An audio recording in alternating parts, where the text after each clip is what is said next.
Hey, good afternoon, everyone. Welcome in. Hey, Sasha. Hey, Jason. Yeah, not on VATSIM today.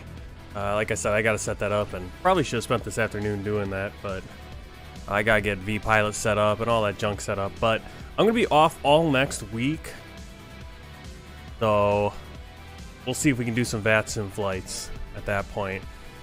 Definitely because I'll be on during the day and there'll be lots of Europe coverage and stuff like that. So that might happen next week. We're gonna have lots of streaming next week, hopefully, depending on what the plans work out to be. Not sure what I'm gonna be doing yet, but I have the week off. So anyway, here we are in Marrakesh, Morocco. We're gonna be flying up to Stansted, London Stansted Airport. This is a requested flight. I'm not sure who requested this. I'm gonna have to, let me just take a look over here. Let's see if I can see who requested this flight. A while back, just getting to it, but we might use some time acceleration and that kind of cool stuff here. The PMDG plane really handles it pretty well, and so we get a few longer flights in using time acceleration, all that. Yeah, I don't know. Like I said, it's probably gonna be every day. We'll, normal time we'll do some streaming in the morning and then maybe some streaming in the afternoon. I'm not sure exactly what days, if it'll be all week, if I'm just gonna be lazy, or if we're gonna go do a trip somewhere or not. So, but I do have next week off, so there'll be a little bit more flying, hopefully. All goes well. Let me see. Flight requests. Heathrow. Oh, that's you, Sasha. Where Heathrow to JMK? I'm not sure it is. Marrakesh to Stansted. Someone said that one. I don't have it written down though. Who did? All right. Well, it is a requested flight. We're gonna be flying Ryanair UK. I guess it's a subsidiary of Ryanair. So we're gonna be Bluemax as the call sign today. But basically Ryanair. We're in the Boeing 737-800 from PMDG. Beautiful night lights here in Marrakesh. basic kind of airport. I don't think I got an airport upgrade or anything. Even though, this just might be from GSX Pro. Got Zenith Bank and UBA there. Pretty good. I wanted to do a flight over in China today, but a lot of the airports I want to fly from are well over 10,000 feet, and I don't know how to turn off that altitude warning in the PMDG right away when we're setting up, because it doesn't like the fact that we're over 8,400 feet, which is I think the minimum or the maximum landing and takeoff for the PMDG. But in real life, planes are taking off from those airports, so I don't know what that is. Also, SimBrief didn't recognize a lot of these Chinese airports, so we're gonna do this flight request. Marrakesh up to London Stansted. Looking forward to it. Let's get into the PMDG 737-800. I don't have a good checklist right in front of me, so I'm gonna have to just kind of wing it here. Going out that screen. Look like that. I want to make sure. Oh, we do have the wheel chocks and all that.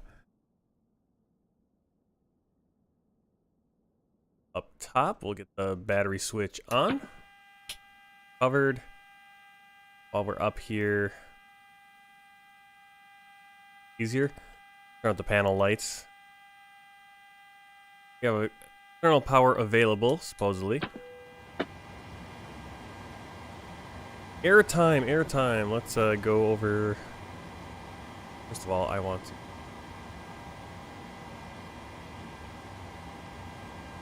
enable that default toolbar. Alright, we'll open up Flow and the SimBrief panel. Touch the flight plan. Let's look at it really quick. Let's see. Airtime 3 hours 11 minutes. Now I don't know if I'm going to do that all real time. We might do a little bit of time acceleration, so we can get this whole flight in and it doesn't get too late. While we're in here, let's just get our landing altitude in right away for our takeoff airport. It's going to be 1550. Cruise is going to be 34,000. We'll just get those two in before I forget to do that. We got quite a bit on the there. Jump into payload. I want to set the payload before we get too far as well. That way, GSX Pro knows how many passengers to put on. Go into FS Actions, payload, and we don't have first class. We're in a Ryanair. Looks like we have 163 passengers. Not sure why it's 163 only. That. Cargo. 4166, so we'll do 2166 in the front, 1,000 in the rear. That includes the passenger's baggage and all that. Looks good there. Go to the fuel page, and we'll make sure. Always got to double check, fortunately. Aircraft displays, double check.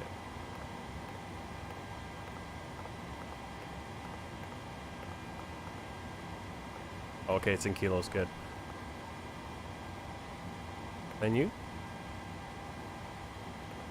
Fuel.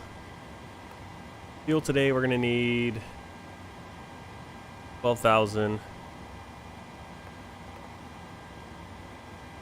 Round that up to 100. 100. And that's all on that page. Back to menu. That's actions. No.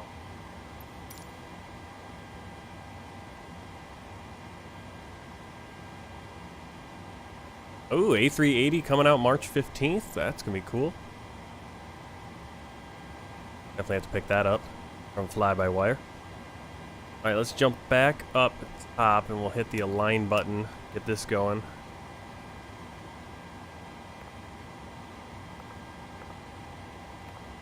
Put it in our position. We are at Golf Mike X-ray. That.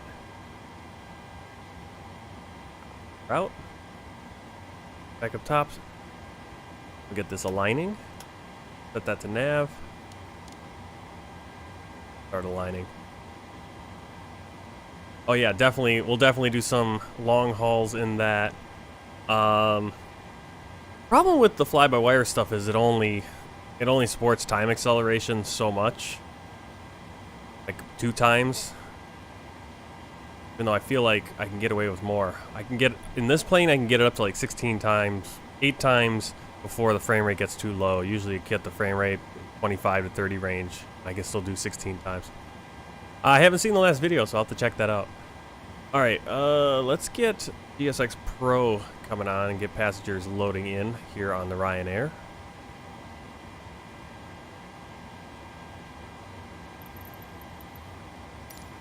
Boarding requested.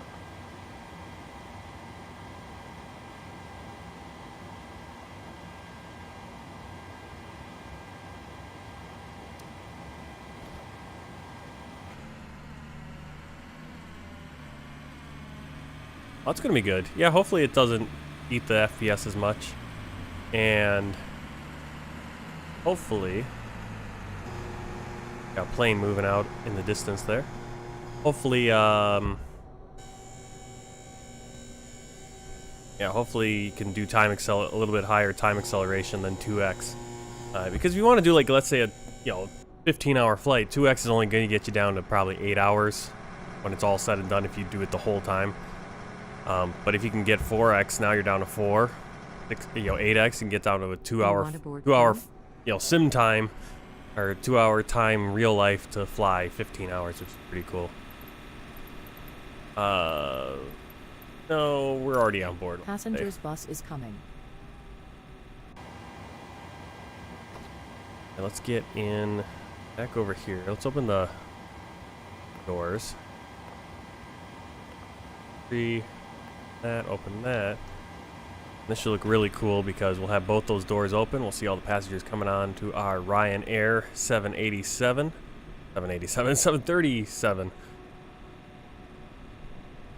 What is that? Is that Sydney? Sydney to Heathrow? That'd be it. That's a long one. I don't know what I'll do for that flight. I might be working nights in March. Just for a month or two, get a few more hours that way. And if I'm working nights, then on my nights off, I'll be streaming. I'll try to stream some flights those nights, all night. And for you guys, fun. We'll definitely get some long hauls in at that point.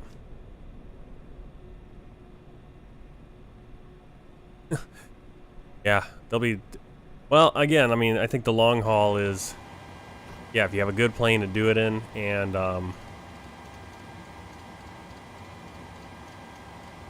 good plane to do it in, and also if you have the time, especially if you're on VATSIM. Even though VATSIM allows some time acceleration as well. All right, I want to look at my navigraphs. Actually, let's get our flight clearance. 09er, cross runway 1028, report vacated. Marrakesh Tower, Bluemax 7871, parking 7, request clearance to Stansted with information, November. Bluemax 7871, clear to Stansted via Move 3 Delta, departure, runway 10, initial climb 4000, then as filed, squawk 6555. Cleared to Stansted via Level 3 Delta, departure, runway 10, initial climb 4000, then as filed, squawk 6555, Bluemax 7871. Bluemax 7871, read back correct, report when ready. Alright, so I'm using this cool calculator. It's called, what is it called? Cross runway 1028, report vacated. BAS Airplane Toolbox. It's got a calculator for almost every plane that you can possibly use them. I think there's only like 1 or 2. Like, I think the CRJ 550 isn't available. Which is a little frustrating. But really cool to have a great calculator out there. I'm going to try to pop that on the screen at some point here. Maybe once we're up in the air, we'll kind of look at it. Alright, so we are cleared for runway 10. I just put in the course for that runway. We're cleared up to 4,000 feet, initial climb. few passengers. We missed most of them coming on. Passengers bus is coming. I'm still losing textures, as you can see in the background there. If anyone knows why that is, very much. Sun rising in the east, I guess, over there, yeah. Over the mountains.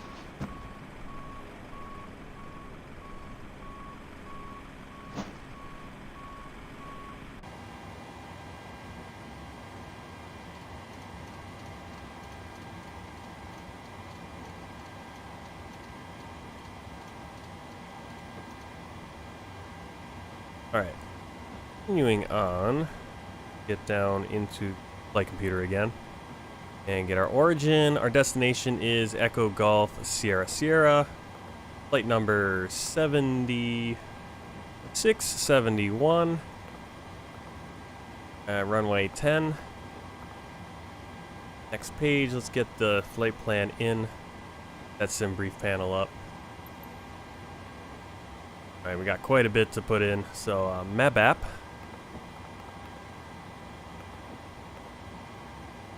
Uniform Romeo 722. Second 2 in there. Got this really cool texture pack that actually gets rid of some of the baked in shadows. Actually, this is kind of adds in a grimy FMC a little bit. A few changes, fixes a few errors that PMG left in with their textures. Ryanair 4009er, continue taxi via Charlie 5. Do shift. Continue Not sure what that is, do shift. Ryanair 4009er. Right. More passengers coming on right now.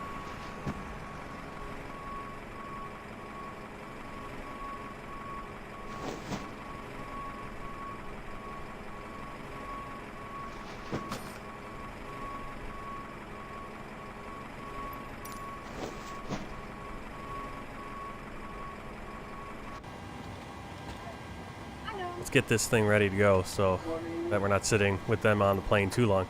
All right, Uniform Gulf 5 Airway. Take that to Chorus. Chorus Uniform Lima 27. Victor Juliet Foxtrot. Uniform November 10. Hotel India Juliet. The next page we got Uniform Zulu 230. Tango Lima Delta. Uniform November 858. That too. Go right there. Uniform November 867. Got a lot of points here. Coming. Bravo Lima Victor. And then we got Uniform Papa 87. Bellin. Direct to Gotham.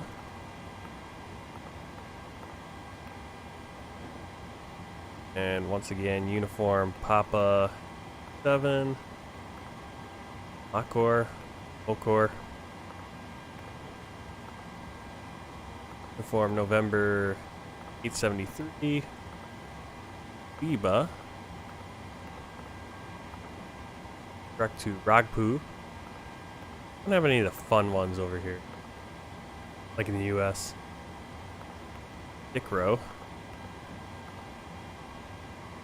Uniform Mike 185. L2, and that's gonna be go into our star. Let it activate, execute. Line up, runway 10. Line up, runway 10. Ryanair 4009er. A bunch of stuff here. Uncomplicated her promotion. Nah, we don't want that. Or that V-Pilot takes more FPS as if you do, because 80, yes I know you need to turn clock.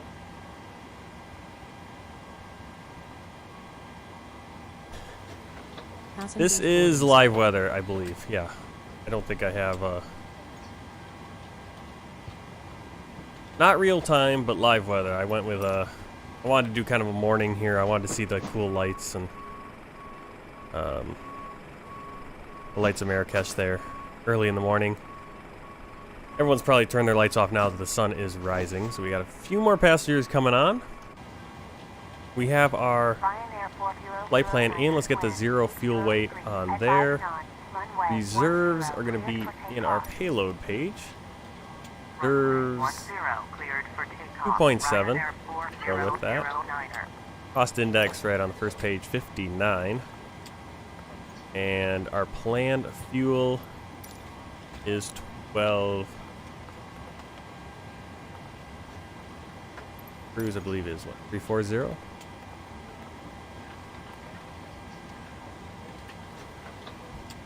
Go with that. Next page. Good. N1 limit. So what's really cool is on this calculator. Let me see if I can bring it up.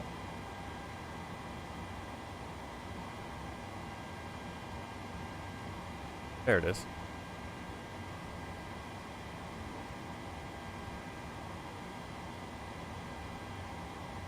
So you can pick the you pick the runway. Gives me my runway information, 3,100 meters. The elevation even shows, I believe. Well, once we put in this information, so we can put in our flap that we want, or you can just go optimum. Same with thrust, engine bleeds, all that. You can change all these things. AI, anti-ice. You can even change the temperature if you want it different. It pulls it in right from the MEDAR. Since we're doing live weather. You go down here and hit calculate.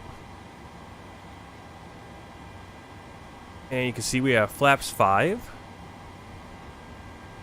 Giving us the 24K N1, so we're going to go right here, 24K.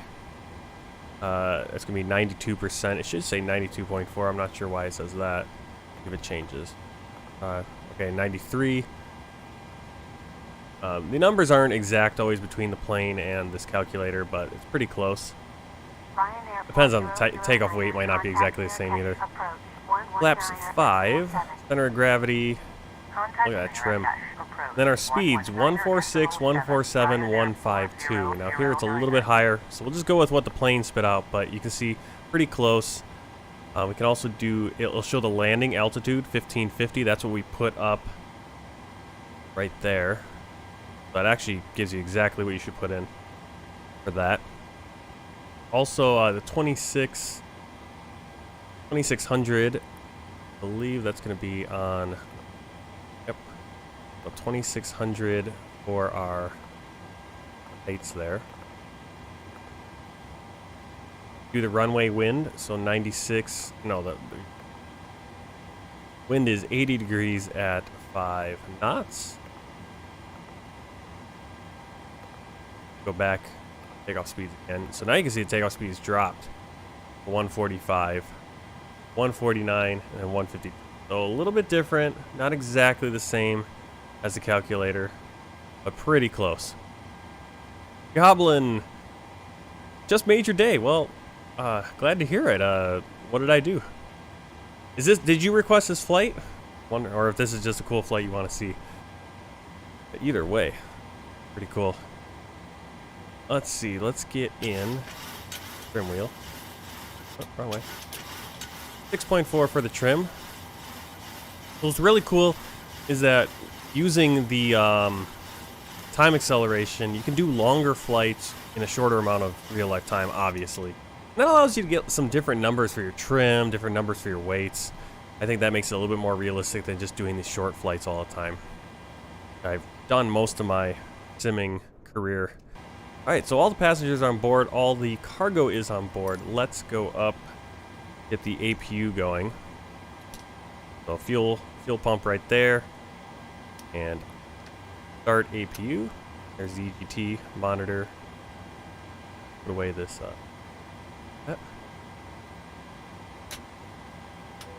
belt signs on. Logo light on.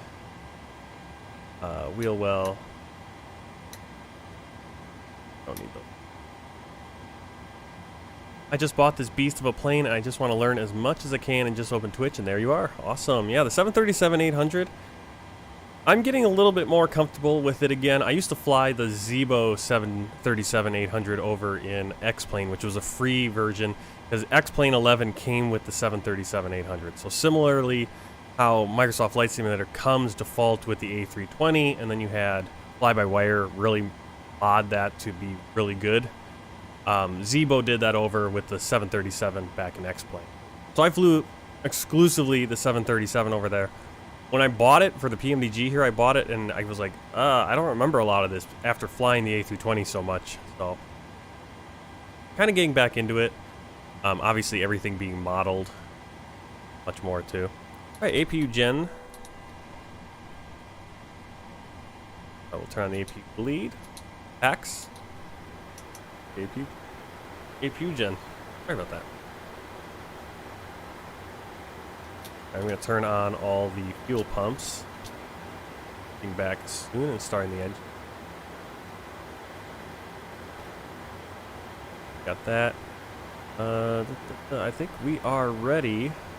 I don't have a major checklist in front of me. Actually, bring up that calculator again. Comes with a checklist, so you can do all this.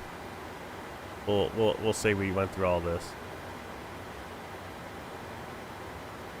Before start, flight deck door closed and locked, fuel, pumps on, passenger signs, yep. Windows locked, MCP, V2 heading, altitude. Takeoff speeds. View pre-flight, rudder and aileron trim, free and 0. That's right there. Taxi and takeoff briefing complete, anti-collision light on. On. Go.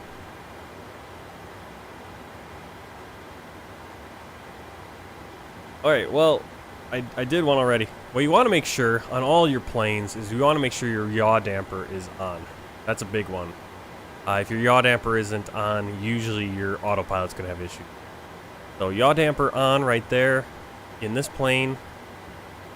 Kind of see what I have. I turned on the window heat. That actually comes, look at this checklist over here.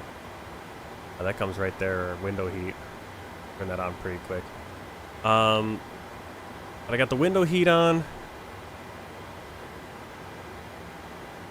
You want to get you had the ground power on. We now have the APU on. We're on APU Gen. Recirculating fan left and right are set to auto, that you can hear the air conditioning going right now. I believe this goes to auto, isolation valve. You want APU bleed on as well. Probably want that isolation valve auto, if I'm remembering right. Okay, also a big one is you want to make sure you set your cruise altitude right here, because that's going to be for your cabin pressure. Same thing with your landing altitude. Right now you're going to put in where you're taking off. We're at 1550. We're at our airport's 1545 feet above sea level, so put in 1550. All right, we are ready for pushback, and find X Pro right here.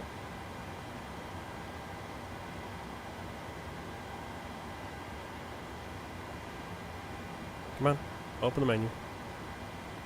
Marrakesh Tower, Bluemax 7871. Request pushback and start up. Bluemax 7871. Pushback and startup approved. Pushback and start up. This approved. is Bluemax 7871. This is called right there. You can see it. It's a BAS Airplane Toolbox. I believe you can find it. Do a search for it, but I think you can download it. You have to download it from xplaneforums.org or something like that. I'll try to find it here. Give me a second. Put that away so I can find it. BAS Airplane Tool. Free.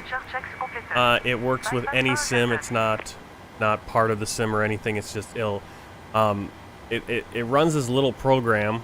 That's what you saw, that little box. Then you click on it or you scan that QR code and it'll take you to a website. You have to do that every time. And it's really cool because it has basically profiles for every plane you're ever going to fly. The 737, 700, 600, 400, 800, the CRJ-7, CRJ-9, the A321, the 320, 747. It's got all of them. Really cool. I think the only one I didn't, the one that I fly that I couldn't find was the CRJ 550. That was the only one, but I didn't look very closely. Let's.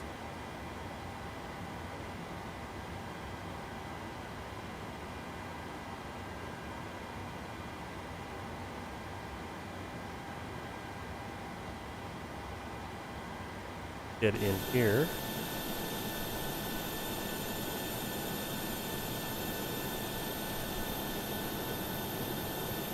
Alright, so you can see my textures are, for some reason, not loading in all the time. Very annoying. We need to push back. We're going to be pushing back. Set up for lot 10. Runway 10, so we need to get our tail over here. We're going to do a quick edit pushback.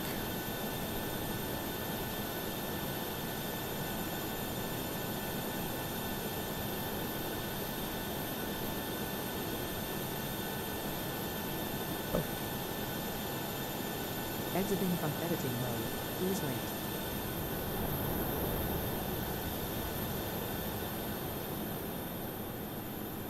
You'll load the textures back in, but not exactly sure why I'm having that problem.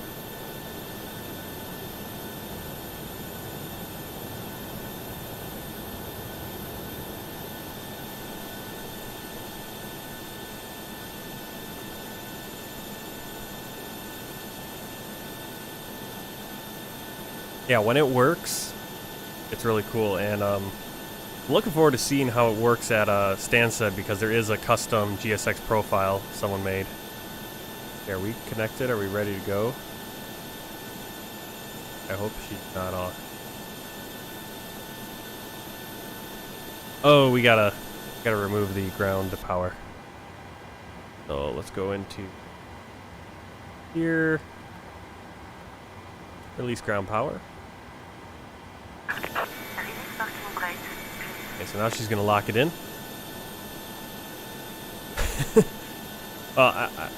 It was staring right at me right here. You got the power unit. Release parking brake.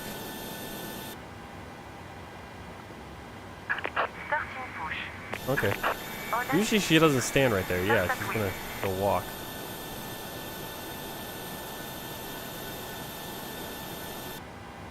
Alright, we're gonna start the engines. So right here we go. We'll do right ignition today. So you turn off your left and right packs.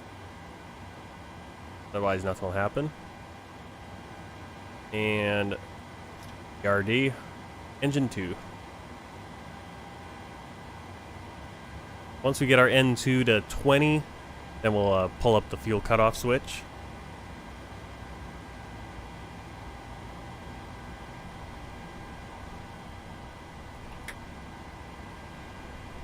Yeah, this was such a fun plane to fly.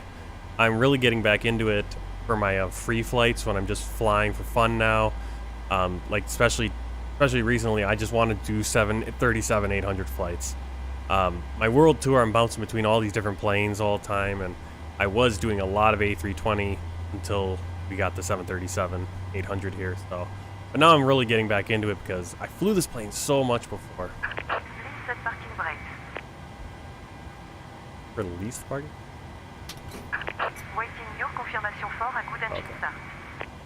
Okay, so she wants confirmation that we have a good engine start, which we do. Oh, we have fuel in the middle. So you'll sometimes see that if you get the yellow right there, because you forgot to turn on your middle fuel pumps. Since we're going on a longer flight, we actually have fuel in there. Cockpit to ground. We have a good engine start. Alright, so Gen 2. Go count for that, and we'll start engine 1.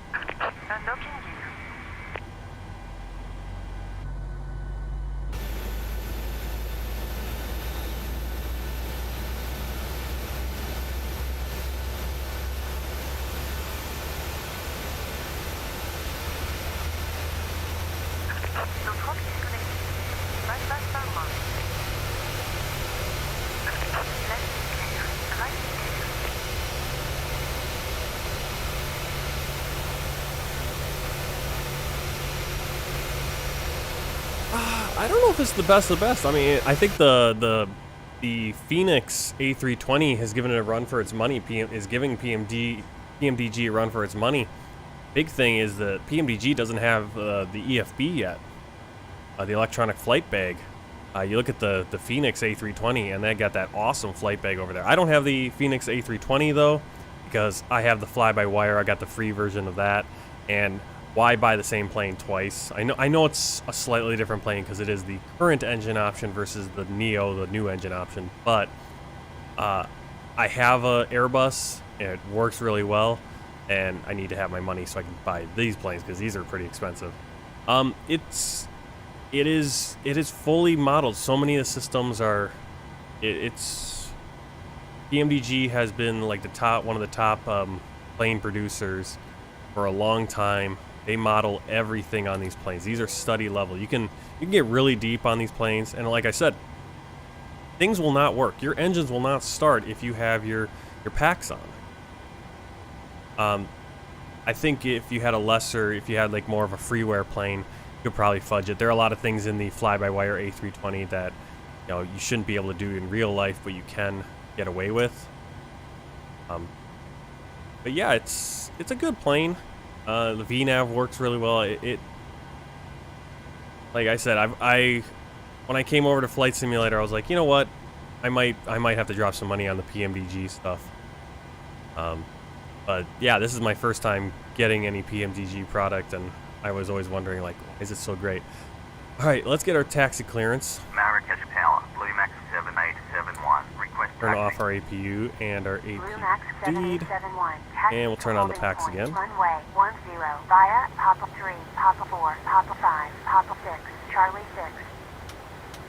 Probe heat on. We don't need anti-ice here in Morocco. Via Depart 3, Depart 4, Depart 5, Depart 6, Charlie 6. Bluemax Papa. 7871. Oh, I see why it's doing that, but we're gonna. Yeah, why is it doing it? Like each section of this taxiway is a different Papa. That's weird. Here you can see Papa 3, but then we're gonna transition to Papa 4, and then it'll switch into Papa 5. That's what's going on. All right.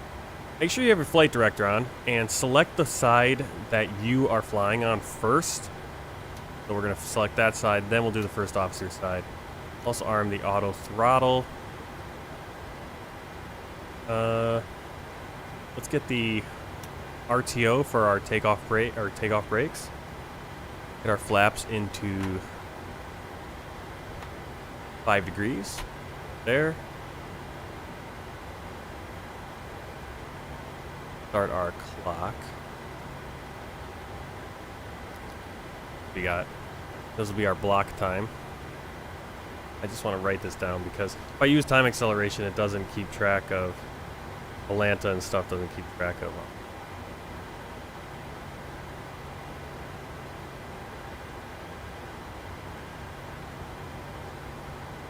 Yep, for sure. All right, here we go. We're gonna start a taxi.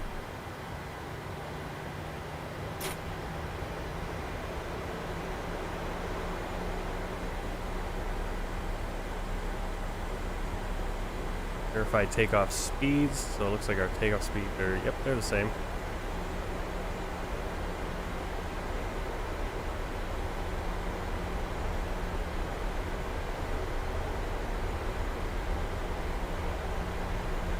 Right before taxi, generators on, probe heat on, anti-ice needed, isolation valve auto, start switches on.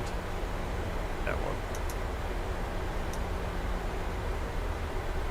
All checked.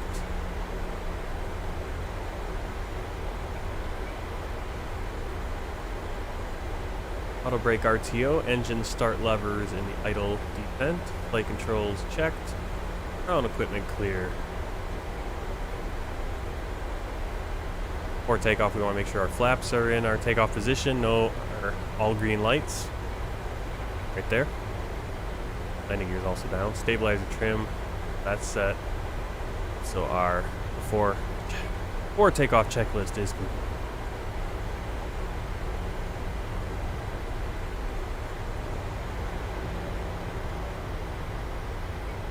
I'm not sure why my ground texture is disappearing in and out.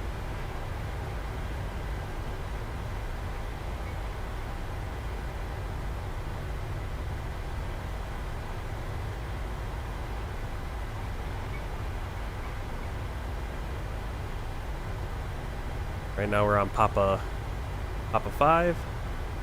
Really happy here at Marrakesh. All the planes that have shown up using FS HUD ATC and FSLTL. A lot of ground traffic actually showing up. Stansted, I guess, for some reason, I heard the Stansted is one of the best freeware airports. Looking at it, I'm not super impressed with it.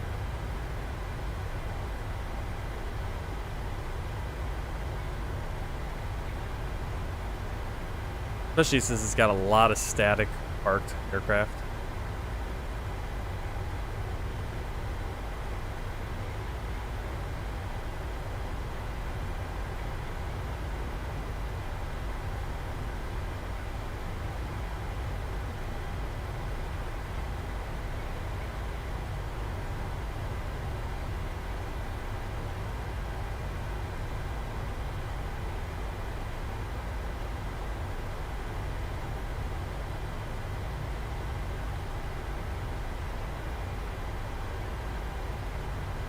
There we go.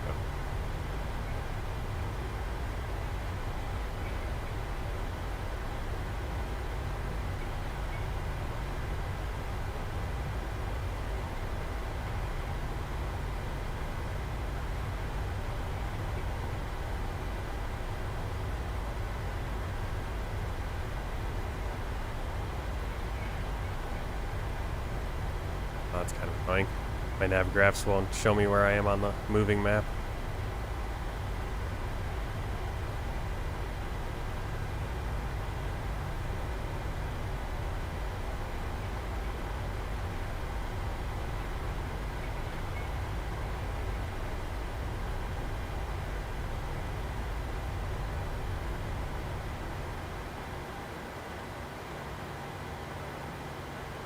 Okay, we're at the holding point, so we're going to turn on our EGSS system to Tara. Our landing lights on. Marrakesh Tower, Bluemax 7871, runway 10, ready for departure. Bluemax 7871, line up, runway 10. Line up, runway 10, Bluemax 7871.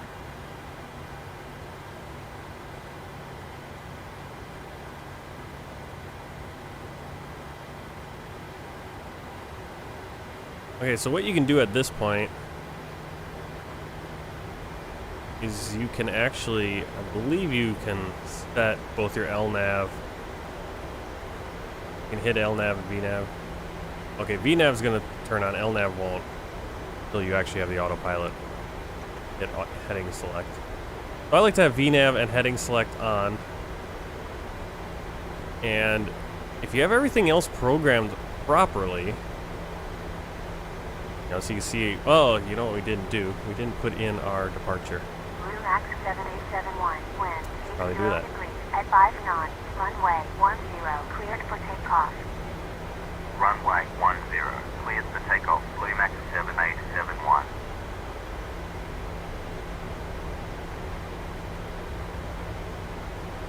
My takeoff speeds were deleted because I forgot to put in my standard instrument departure, which changes the route a little bit. Get back in here. One limit, takeoff. That changed. How am I think? Go back in my calculator. I really don't want to be doing this on the runway, but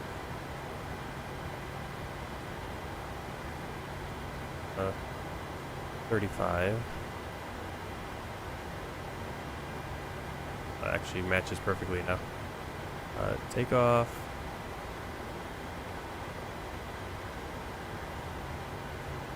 And remaining runway.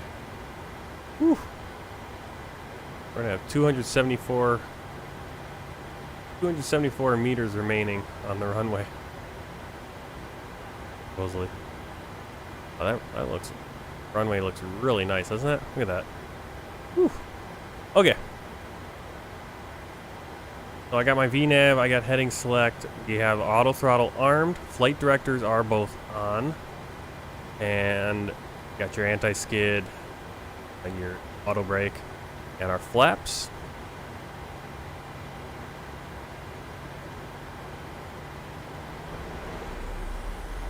Bring up our throttle to that green arrow.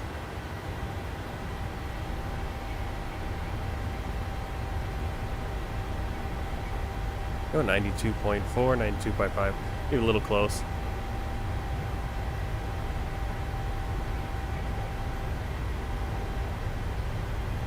Knots.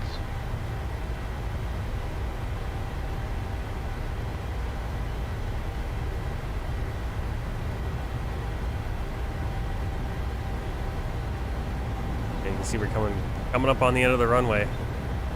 We're only gonna have a little bit of runway once we hit our V1. Here it is. Positive rate of climb. You're up.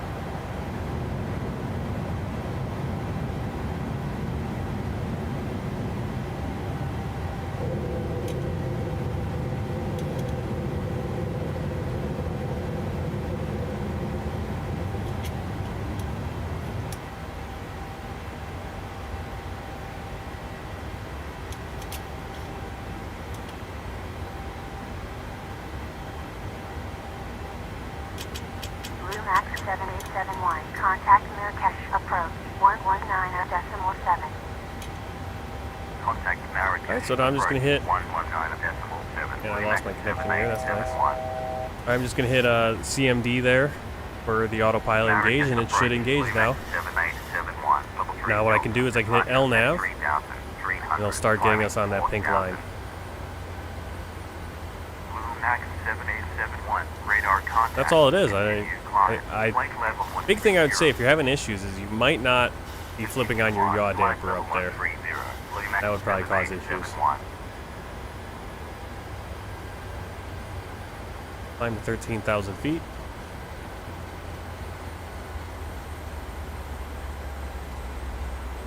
Okay, so VNAV, if you already reach your 4,000 feet or whatever you're at, you need to hit this Alt interval again and it will re-spool up and continue to climb. If you don't get your altitude adjusted before you, oh my goodness. Before you hit that altitude. If you hit that altitude, it's going to hold, and then even if you change this, you're just going to have to hit that Alt int button.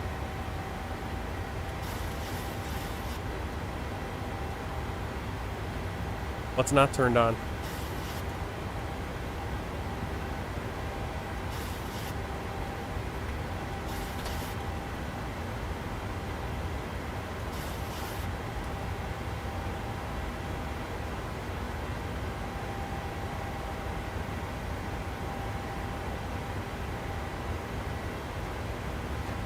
Of course, I've lost all my data there. All right, let's get this turned back on.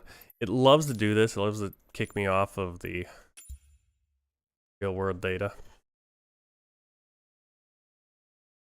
I wonder if I could just turn on the Google Maps thing, if that would work better. I don't know if I can do that while I'm in the middle of a flight. So forgive the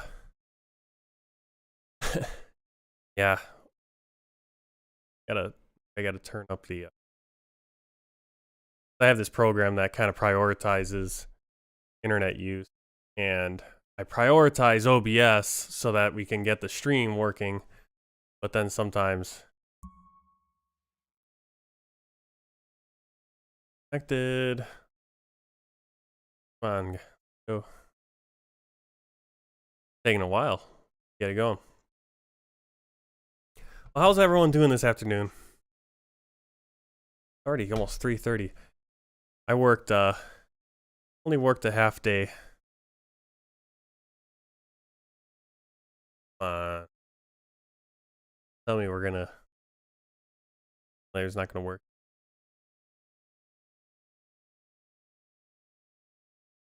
There we go. Ah, that looks a lot better, doesn't it?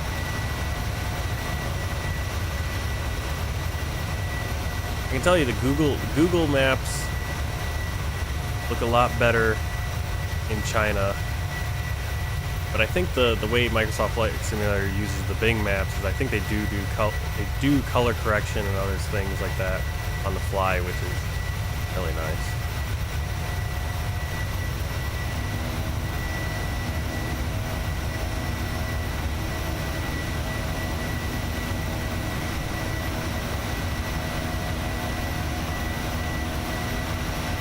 50 minutes in. It took a long time to get this plane up in the air.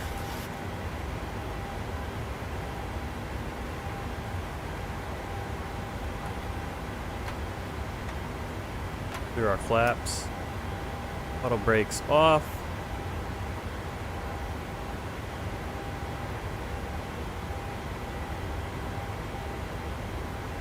Turn the ground lights off.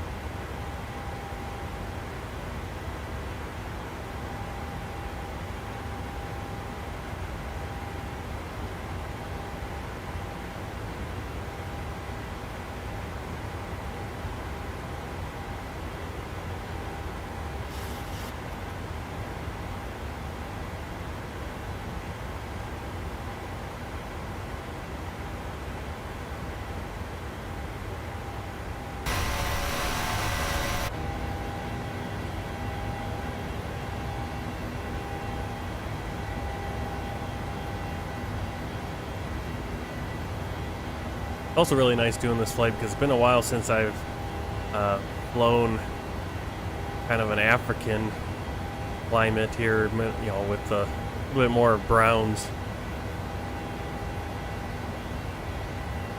I'll probably step away from time to time, and like I said, I might do a little bit of time compression here once we get up in the air pretty far. We're just kind of cruising.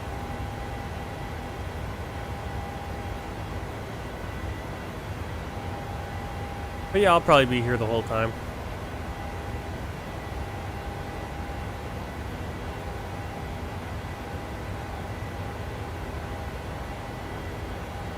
Alright, so we're at 230 knots because this is the max speed for our departure.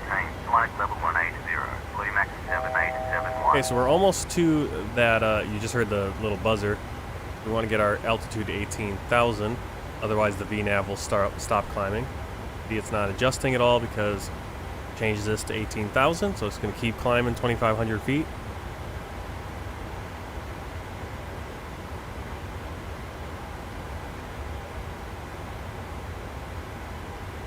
Welcome in, everyone. Glad you guys can make it. We're doing a viewer-requested flight from Marrakesh up to London Stansted, Ryanair UK. In the PMDG 737, maybe the 800. Let me fix that. Got the wrong plane down there. We're in the 800. There you go. 737 800 from PMDG. Climbing out on departure Mabap. Delta out of Marrakesh.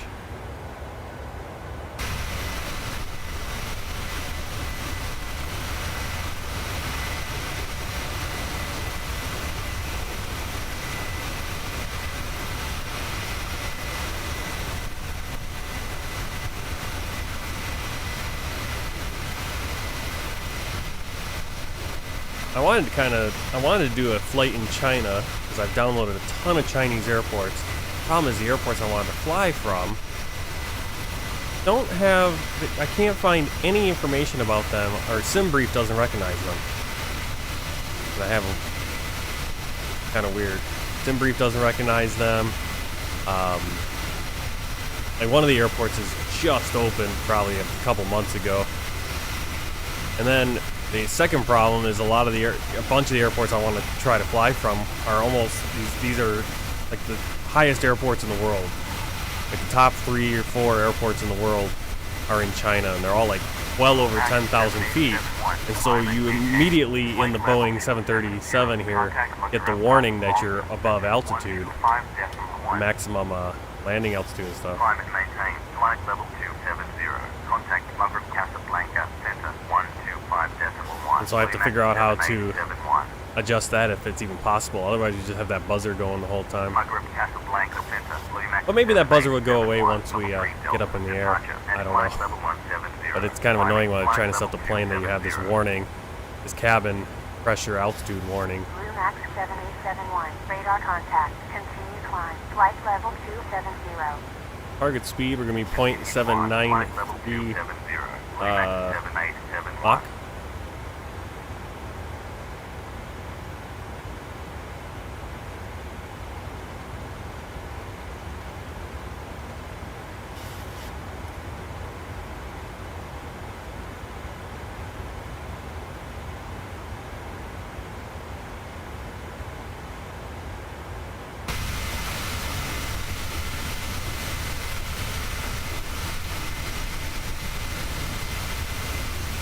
And it brings back memories from a couple of years ago. I mean, it's got to be a year and a half ago since we've been in Africa.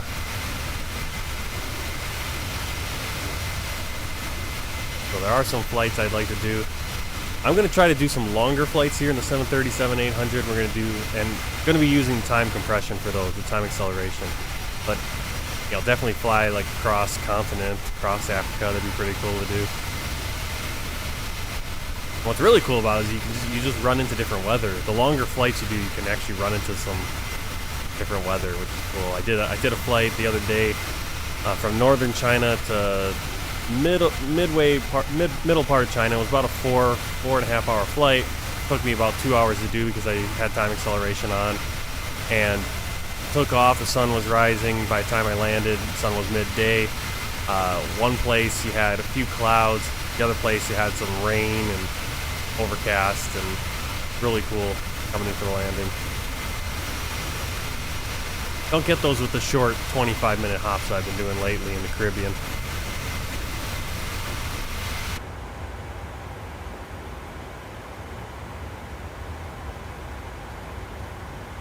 I'm gonna wait to do the time acceleration until we get to our cruise. That way, typically, there's a few different ways you can do time acceleration in this plane. It's really cool. The PMDG has this, and I'm not sure if the Phoenix has this.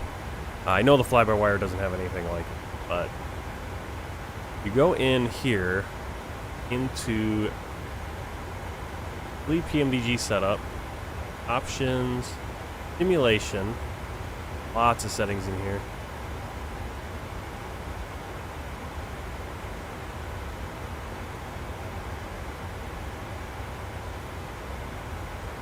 Right here you can do I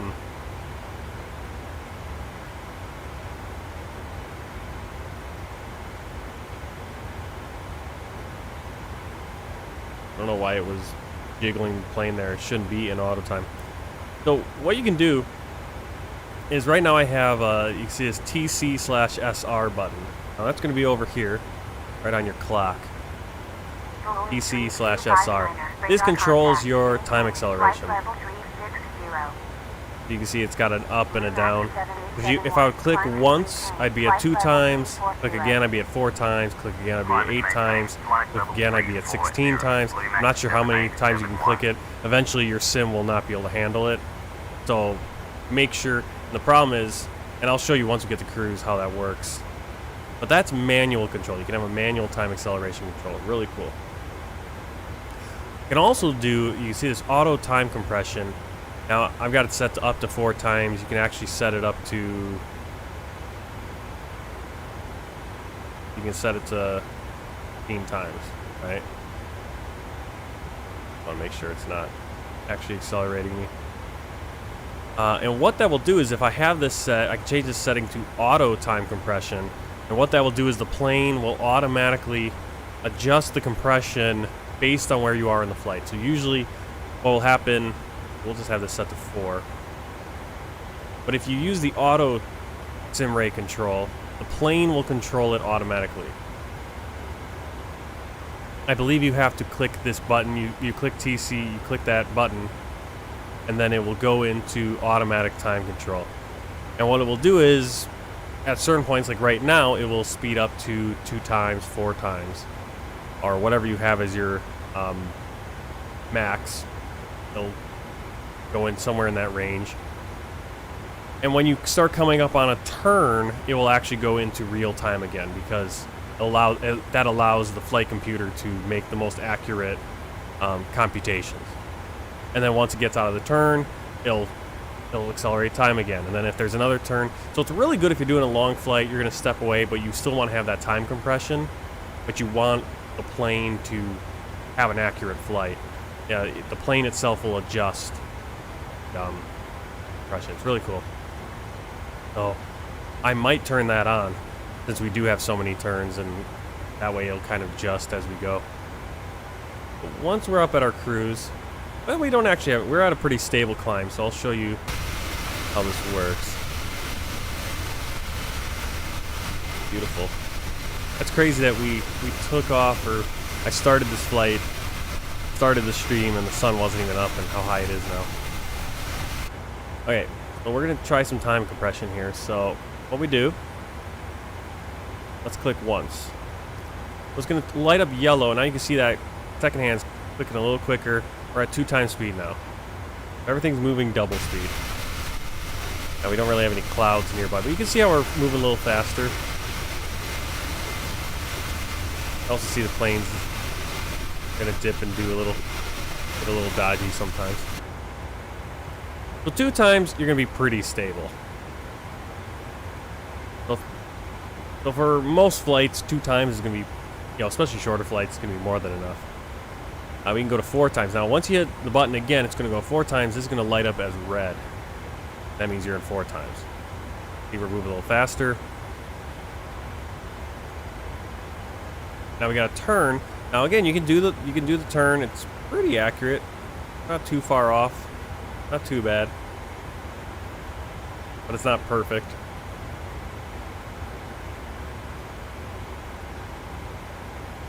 That's 4 times.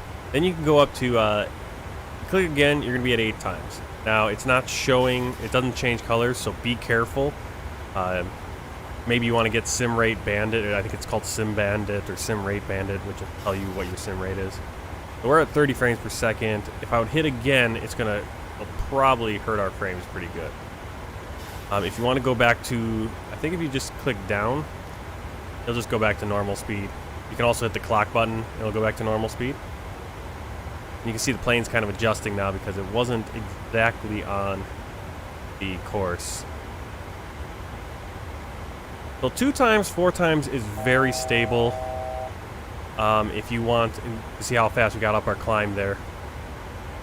If you want to, you can get away with 8 times. I did a lot of 8 times on my flight a couple days ago, and it worked fine too. But 2 to 4, you're gonna be pretty stable in this plane. 8 times you can get away with as well. Now I'm gonna show. Let's do the auto. And we'll just do it up to 4 times. I think that'll be enough. So here I switched it to auto time compression. And I think, yeah, so we're still on regular time. Now if I hit this, now it's green. Green means we're in auto time compression. So it's should start speeding up. And it probably is waiting until we get to the top of the climb.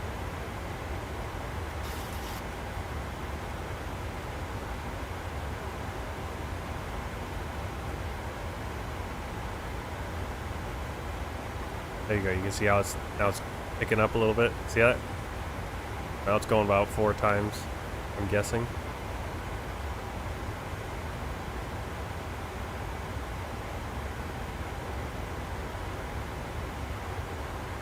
Doesn't feel like 4 times, does it? Let's put a timer on. Does that take 15 seconds?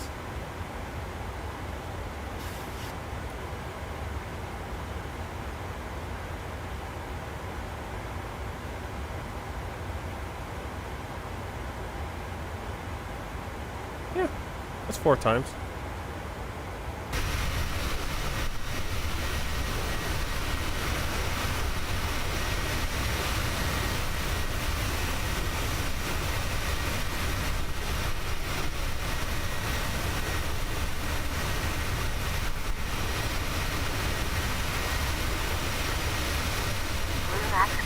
Golf, radar contact, maintain, flight level 340. Right there, you can see time slowed down again because we had to do a little.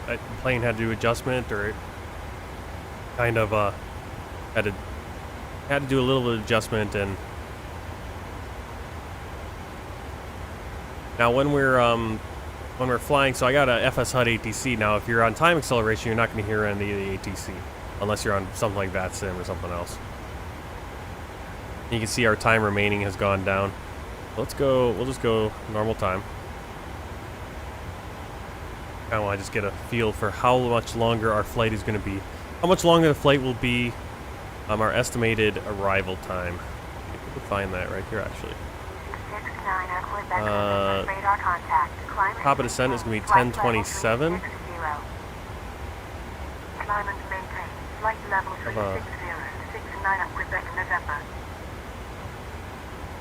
Ryanair 205 Bravo, radar contact, maintain, flight level 380.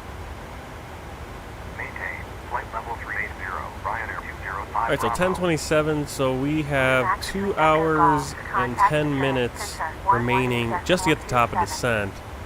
You can see right now our time remaining, for the estimated time remaining, is 2:13. I think it's still getting back to adjusting. Because what it will do, anything that's tracking your flight is going to do its estimation based on, you know, what speed you're covering on the satellite. So it will not keep an accurate. So if you're using Volanta or Sim Toolkit Pro or My Overlay, if you use time acceleration, it's going to show you the time remaining based on that acceleration. Versus real time, or versus sim time. Obviously, in sim time we have over 2 hours to go. And I don't know where I can find.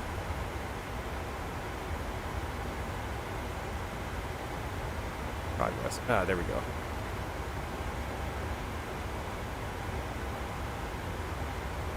Progress 10:48. We have 2 hours and 30 minutes of flight time remaining at least. But it's saying that we're gonna take a lot shorter than that. That's because I did that time acceleration, so it's kind of hasn't adjusted yet. Still thinking I'm using that time acceleration, I think.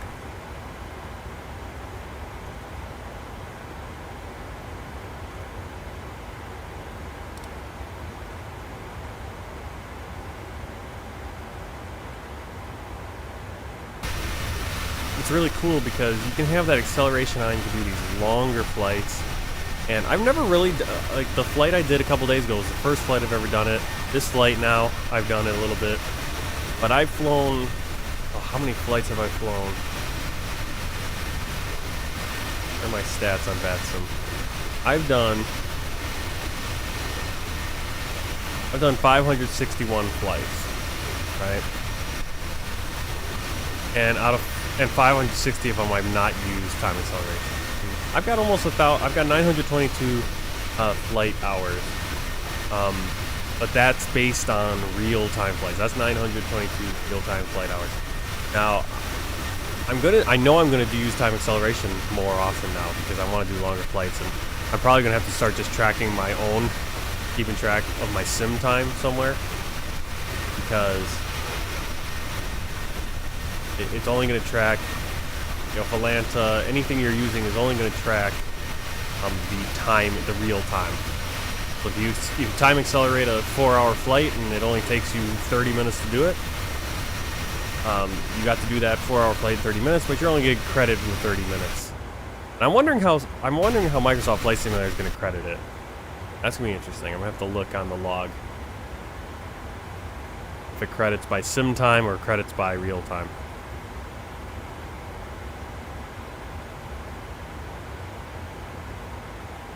But I think it comes in handy, especially, you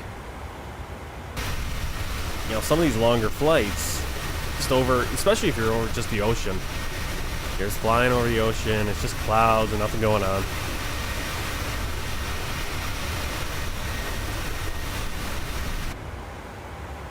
Joshua, do you have let me see.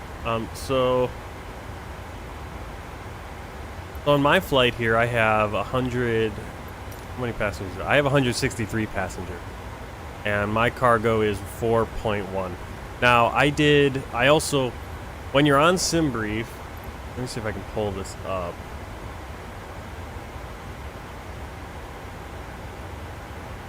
I have a.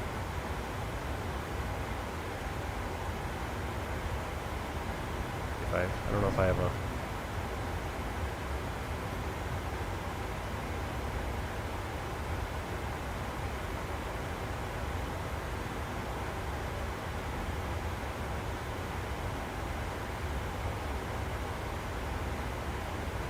All right, let me find.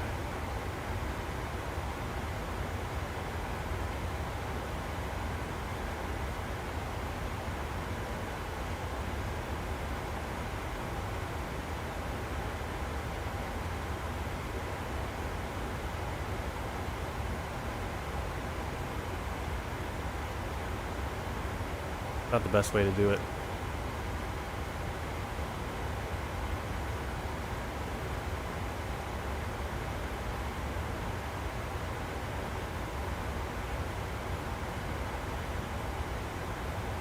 I don't know the best. I don't have it set up best there.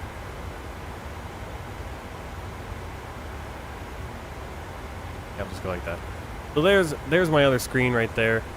So here's SimBrief, and let's do a new flight. So obviously you put your departure, arrival, all that. What you want to do. So here's your options. You got your passengers. You can. You used to be able to set how many passengers you wanted, but now you can just do auto, none, or full, which is okay. Or you can still type them in. And you just have to type it. It won't come in a drop-down menu. Now, freight. So you see here on freight, you go to this question mark. By default, passenger baggage is automatically added based on the passenger's option. Only use this option to load any additional cargo or freight you would like to add. So if you're doing auto passengers or you're doing whatever number of passengers, 110 passengers, it's going to automatically put cargo on as their baggage, right? Their checked bags, all that stuff. If you want more cargo, you can, I like to just do auto, but you can also do full or whatever. I like to do auto. I usually do auto for all this stuff. But if you want if you just do 0 freight and you do auto for passengers or 184 for passengers, it will give you some weight, cargo weight for that. I think 4.6, yeah, 4.6 tons. I don't want to say that's tons. It's 4.6. I don't know if you're in pounds or kilos, but the 4.6 is gonna be 4,600 kilos if you're in kilos. That's probably right for 184 passengers. And again, I don't know if you have that. I had the freight option, so I don't know how much additional freight on my end. 5 Bravo, contact Madrid, center 118.27. Contact Madrid, center 118.27. Ryanair 205 Bravo. Yeah, 4.6 that's about right. I know when I was first flying an X-plane and doing that, I put way too much weight on my plane.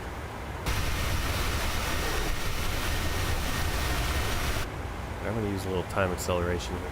Just use the auto time acceleration.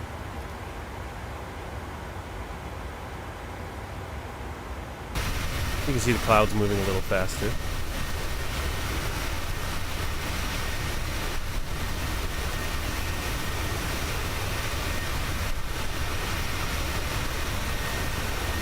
You can see the time slowed back down because we made that slight adjustment. So whenever the plane needs to make a slight adjustment, it will. So if you're in auto, the plane will actually, every once in a while, will have to adjust to get right with the flight plan, because it'll kind of bump off every once in a while.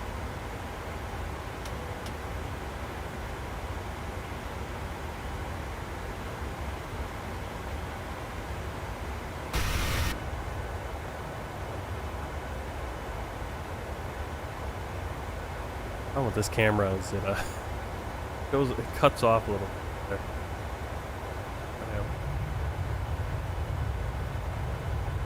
See the coast of Africa off to our right. Bluemax 7871. Maintain flight level 340. Contact Madrid Center 118.27. So the reason we were able to hear the autopilot is because it slowed down again there as we made that little adjustment. There again, slows down again.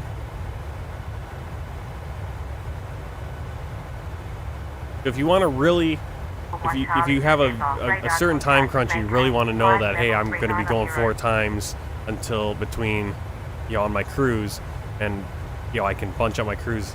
Don't use the auto, use the manual. But if you're not on such a time crunch, but you want to kind of speed up the flight, the auto is really helpful. But it's going to slow down from time to time, as you can see. So that's Tangier right there.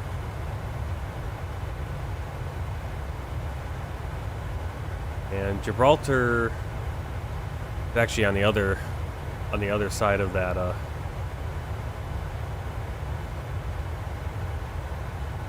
the other end of this little gap.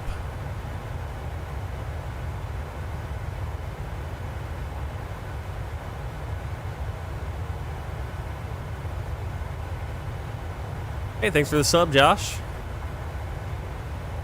As I said earlier, I'm going to be streaming. I'm planning on streaming quite a bit next week since I have a week of vacation. But that could change. Might do some actual travel or something. But I don't know. Kind of short notice, so I don't have anything planned besides just being lazy and sitting around home and streaming and playing with the baby, playing with my boy. Alright, we're up into Spain now. You can see we're kind of on real time again because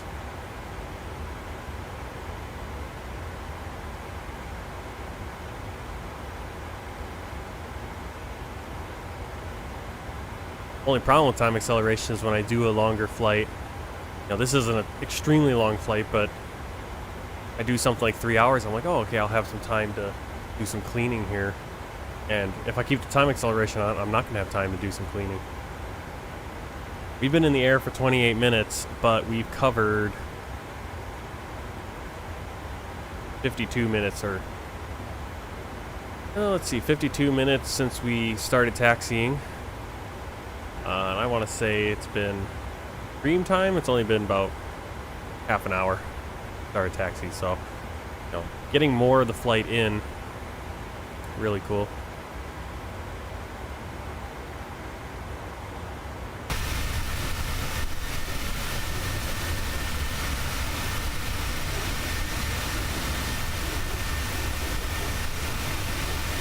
Yeah, Joshua, I'm on Volanta. Martin Wenzel on Volanta.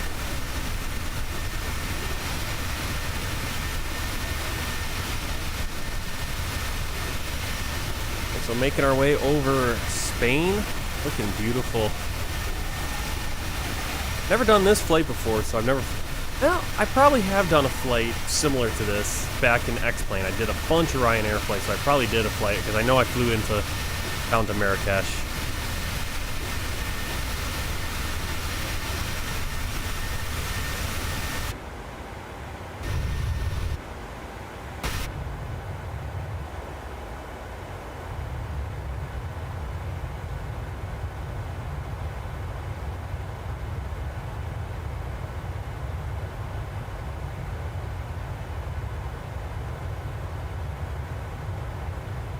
Yeah, I'm really liking.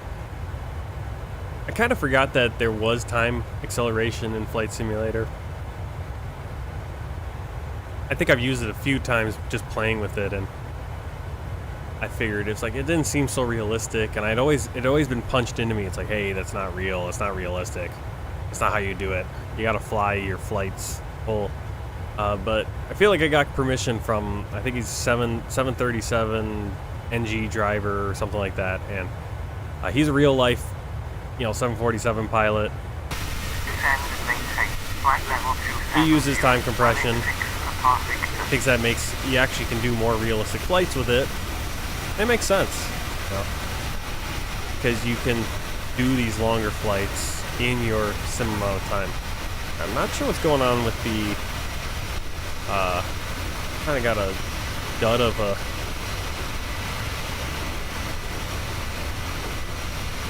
we just passed over Seville, which I believe what used to be one of the most, like, the wealthiest city in the world during the golden age of Spain, Spanish Empire. Can't really see it. I'm wondering if it's, I don't think it's that. Hope it isn't.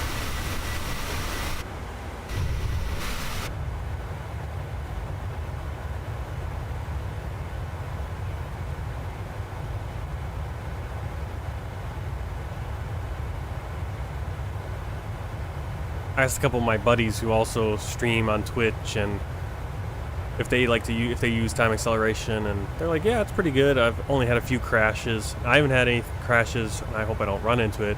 But yeah, if you toggle it a lot, I've heard that you could cause a crash. So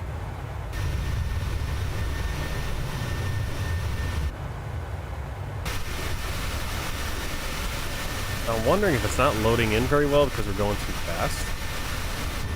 But because we're having a little issue there, let's go normal times. We can. Really weird how.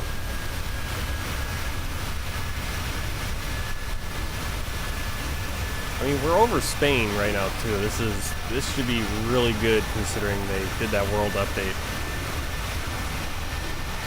Why? Not loading in very well.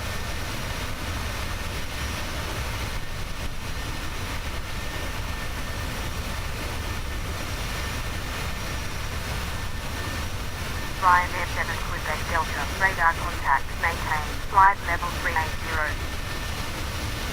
Maintain. Flight level 380, 7 Quebec Delta. 3834, radar contact, maintain, flight level 330. Maintain, flight level 330, 3834. Oh, I think I promised. I don't know if I promised, but I said I was going to talk about a few weeks ago what happened at work a few weeks ago. So we just got hit with snow yesterday and today. Well, yesterday mostly, good chunk of snow, and it was a mess out there. Luckily yesterday I was just spotting, so I was only driving around our yard at the brewery. But a couple weekends ago, I want to say 2 weekends ago, might have been 3 at this point now, I lose track of time. But I was doing our city driving. I was, out in the truck, doing our can shuttle, bringing in cans to the Miller Brewery, and oh man, I don't know why it's not loading. The scenery's not loading in very well. On Saturday, I was the only one running cans. My line was the only one up, and I was on the second to last run I had to do, and I was going to be able to go home early, actually. Which would be a few hours, a little bit less pay because I wouldn't have my full hours, but it'd be nice to go home. It's always nice to go home early, if I can afford it. And I'm on my second to last run, and I live right near where I work, so this is all happening in the same place where I live. And I turned down. The way it works here in Milwaukee is there's this freeway. I'm not gonna get too detailed, but I'm kind of going down a curve. I'm in the right lane, and someone's passed me to the left. And as we kind of go down this curve, it goes down, it dips, and then comes back up. And this guy, I guess he tapped his brake, and it was kind of sloppy right there too, with the slush and snow and everything. And he hit the brake, and he started spinning out. I see him in my mirror, starts spinning out. And he's coming towards the back of my trailer. And he got lucky because he started turning so far back, and then by the time he got into my trailer, he hit my tires hit him. My rear tires on the trailer hit him. If he had been further up and had gotten under the trailer earlier, he would have gone under the trailer, and that would have been a lot worse for him. I got hit by my tires. He then spins out like 3 or 4 times again. I pull over. People already immediately pull over to check on him. His car is just messed up, and I'll have to pull a picture up. I don't have it on my computer right now, but yeah, his whole front end was ripped up. But he was okay. So now I'm not going to get home early because I have to sit there waiting for the sheriff to come and then wait for him to deal with everything. And I think so. It went from me being able to go home early to me having to work an extra half hour, over what I was scheduled. My normal 12-hour shift, I had to work like 12 and a half hours. So I actually got a little bit more pay. But yeah, it was a mess out there, and yeah, he was lucky that he went in there. No damage to my trailer, but definitely a lot of damage to his car. Approach runway 18 right. Report when ready for descent. Expect Romeo India Delta Alpha Q Alpha level. Romeo India Lima Kilo Oscar ILS level. Approach runway 18 right. Report when ready for descent. Q0 Alpha Charlie.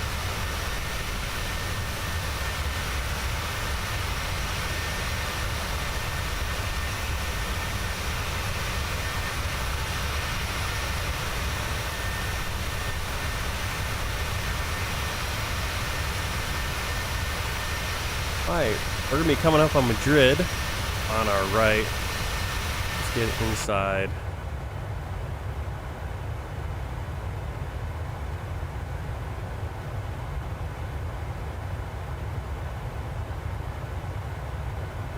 Yeah, that was a pretty eventful.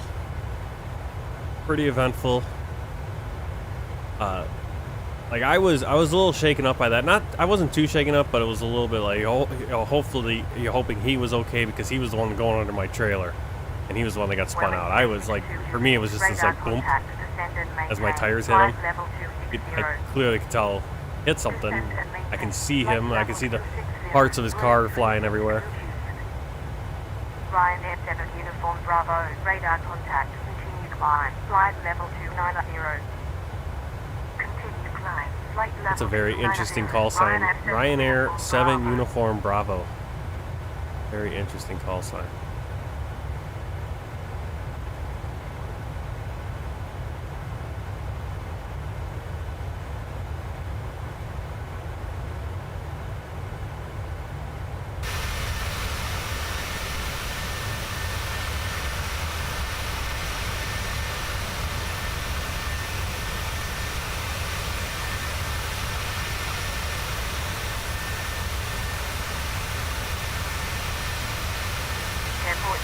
One X-ray Charlie, radar contact, descend and maintain, flight level 320. Descend and maintain, flight level 320, Air Portugal 41 X-ray Charlie.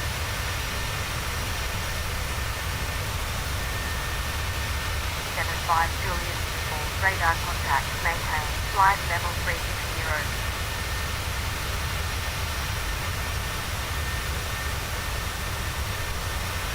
Working tomorrow. Was going to be originally scheduled to be off, but I'm going to pick up some hours, but it might end up being, it could be anywhere from a whole 12-hour shift to just a few hours in the morning.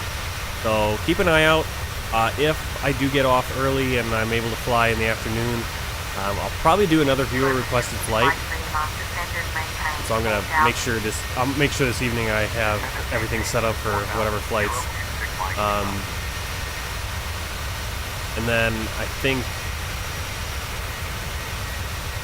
maybe do a viewer requested flight and then maybe get in a world tour flight. I don't know. I don't want to get away too much from the world tour flights because I want to burn all my time that I can fly not doing those, because we're making our way through the planet. We're making our way around the world. But this is kind of nice, especially with your guys' viewer requested flights. Get to go to revisit places from a different perspective that I've been to in the sim on the world tour, but go to like some slightly different cities, fly different routes, of course. Like I said, it's like I've flown into Spain, but I haven't flown over this part of Spain, this direction. It's been a while since I've been over Spain. Same with Morocco. That's alright, Sasha. We're just flying over Spain. Got the time acceleration going. Coming up on Madrid. And once we pass Madrid, I'm going to run downstairs to see what I think is going on. Actually, I'm going to turn off time acceleration. We're out of fuel in our center tank. Mike Lima. I'm going to turn off time acceleration for now. You can see it's already 9:01. We took off at 7:48, and that was only 40 minutes ago. But we covered, what, an hour and 20 minutes? Oh. I haven't been tearing it up with the time acceleration, but definitely a little bit quicker than, or a lot further along than we really would be. Contact tower 118.07. Contact tower 118.07. I think that's Madrid right down there. Doesn't look like it's loading in very well though. Why does it keep, why did my scenery is like hit and miss loading in? Very disappointing, especially as we come up on a major city like this. Yeah, you can see it's not really loading in. Ryanair 539er, radar All contact smudged up. maintain, flight level 320. Maintain flight level Oh, there it comes. 320. A little better. 539er. 251, radar contact maintain, flight level 350. Yeah, I'm getting the feeling like my internet really sucks lately.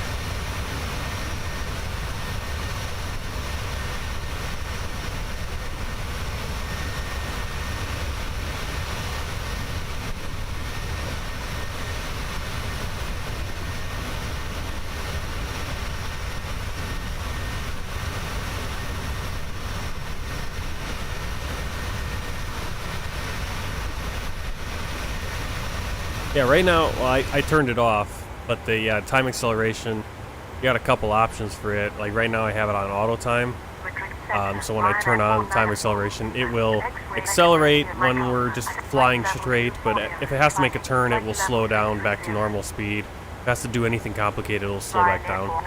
If you do manual, you can just set it to 4, 8 times, whatever you want, and it will just stay at that the whole time. But your plane will kind of drift off the course a little bit because it's not able to do the calculations accurately.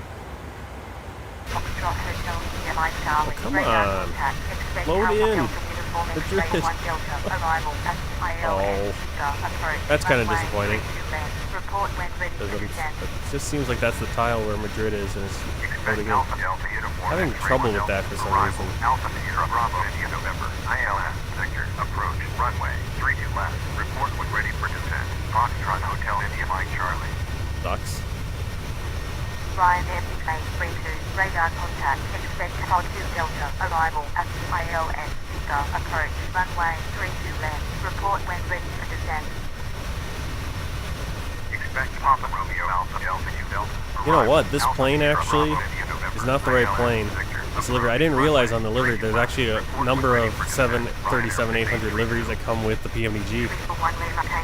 This one's actually the Malta one. I forget what that one's called. I think Air Malta or Malta Air, one of the two. We actually flew it on the world tour. But this one actually has the Malta flag on it. That's pretty cool. So I'm going to need to actually figure out which plane is which, because we should be Bluemax. Probably should have a UK flag. I'm wondering why it's doing that. If it's doing that because of the time acceleration or what, but yeah, that sucks. I feel like that's Madrid right down there. Or maybe that's Madrid, a little further off.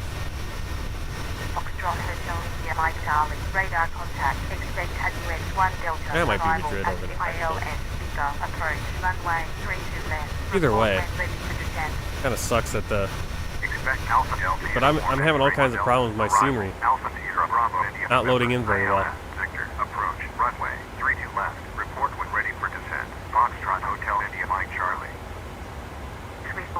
Well, someday maybe we'll get fiber here. My parents have AT&T, and they have the fiber cable network, whereas I just have the old school cable. Which usually the problem for us has been upload. It's been the streaming. It hasn't been the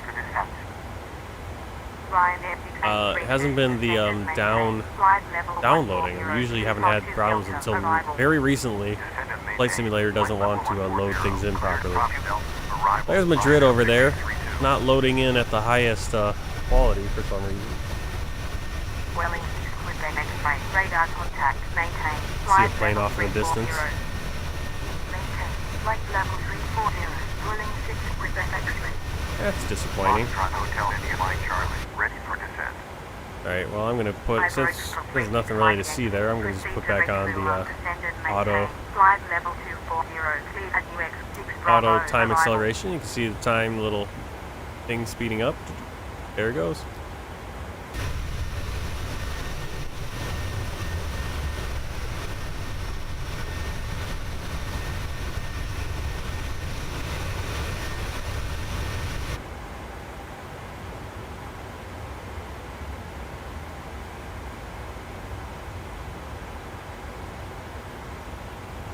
Yeah, I've been having a lot of difficulties since about what, September. I think September, October. That's when we started having I started having the upload speed issues, and like today, not having any upload speed issues, having no problems on that end. Last stream had problems when I first started the stream. It was terrible, and I had to change some settings, get things to work. I feel like I've gotten to a decent. I had problems with the graphics card and Windows and everything, reinstalled everything. Now it's working pretty well, but for some reason scenery is blinking in and out. Textures aren't loading. They'll load in, then they load out. Whoa! What happened there? That was a kind of a big shock.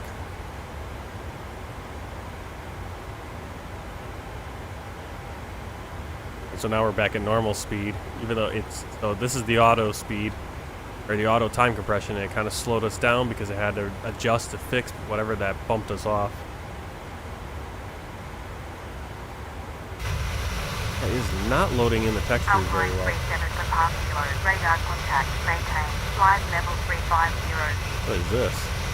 There's a line in there. It was like a plane just zipping out of the ground. Flight level 370, Ryanair 5781. That's very frustrating. This stuff is not loading in textures. Scenery is loading in. I did time compression the other day flying through China, and the scenery over there is not as good as a lot of the rest of the world, and it loaded in just fine. And it looked really good, actually, the scenery that they do have.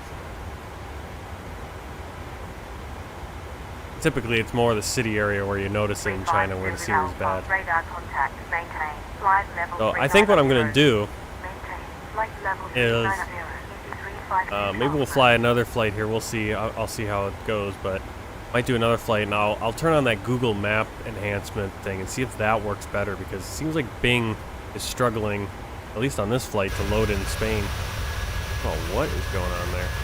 Terrible. Did it knock me off the internet again? I mean, it's bringing stuff in, it's just...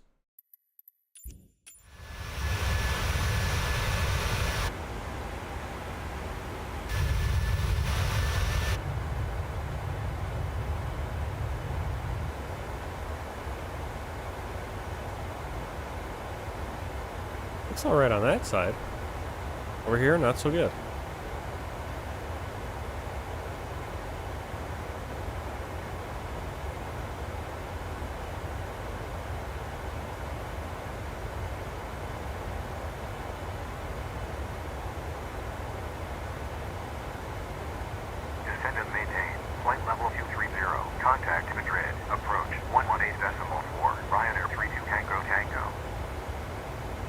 Alpine 75 Echo November, radar contact, maintain, flight level 370.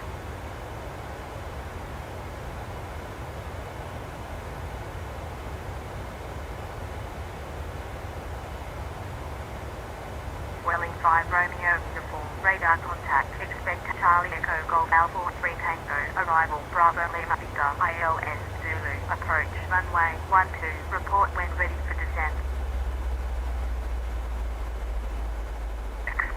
Charlie Echo Golf Alpha 3 Tango, arrival, Bravo Lima Victor, ILS, Zulu, approach, runway 12, report when ready for descent, Welling 5 Romeo uniform.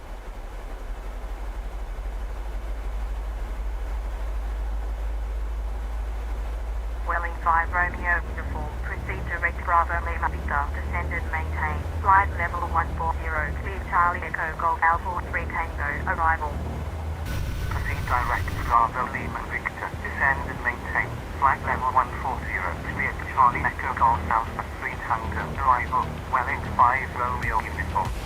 Ivory from 36 Mike Yankee. Turn left to heading 216. Turn left to heading 216. Ivory from 36 Mike Yankee.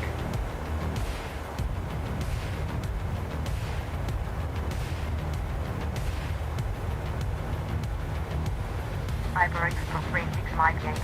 Clear ILS. Full approach at 7,000. Runway 18 right. Report established on localizer. Clear ILS uniform approach at 7,000. Runway 18 right. Report established on localizer. Ivory from 36 Mike Yankee. Ivory from 36 Mike Yankee. Established on localizer.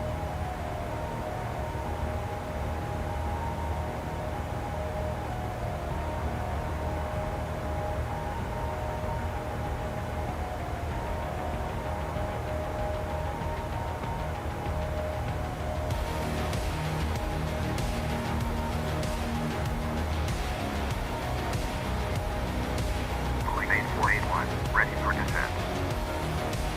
Maintain flight level 370, Alpine 75 Echo November. Ryanair 32 Tango Tango, descend and maintain 5,000, UNH 1032. Descend and maintain 5,000, Ryanair 32 Tango Tango.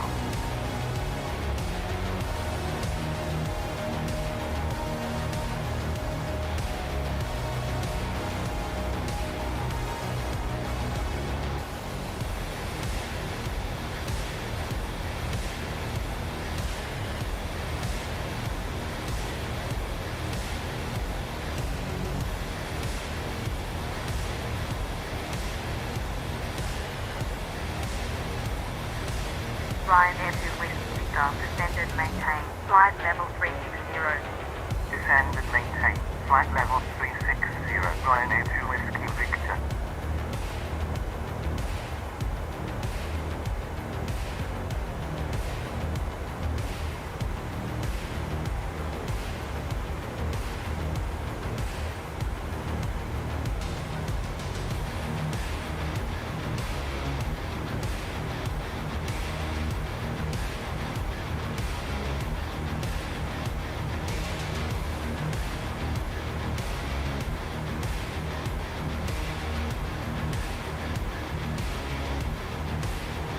Ryanair 2 Whiskey Victor, descend and maintain flight level 260.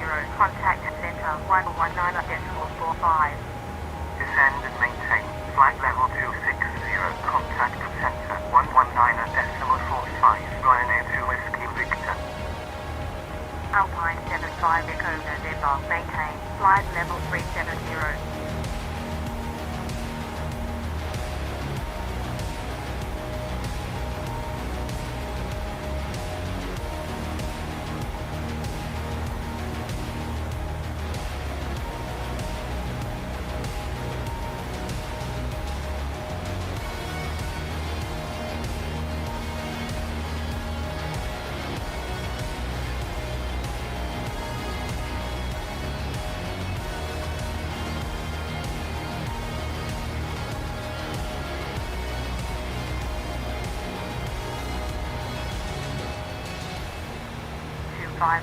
Heavy radar contact, maintain flight level 320.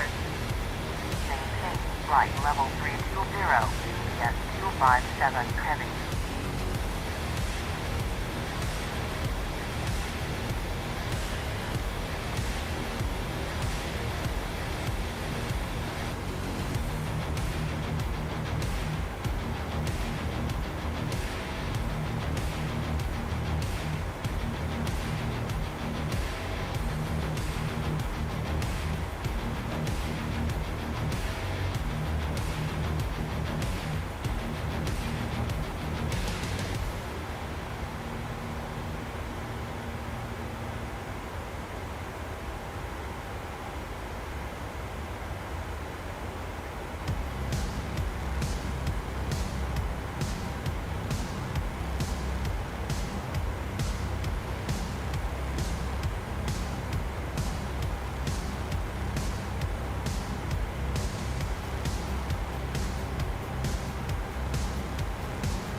Ryanair 7X Rudder, descended maintain, flight level 230, contact approach 119.27.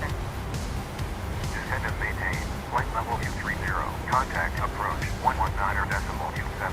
Ryanair 7X Ray Victor.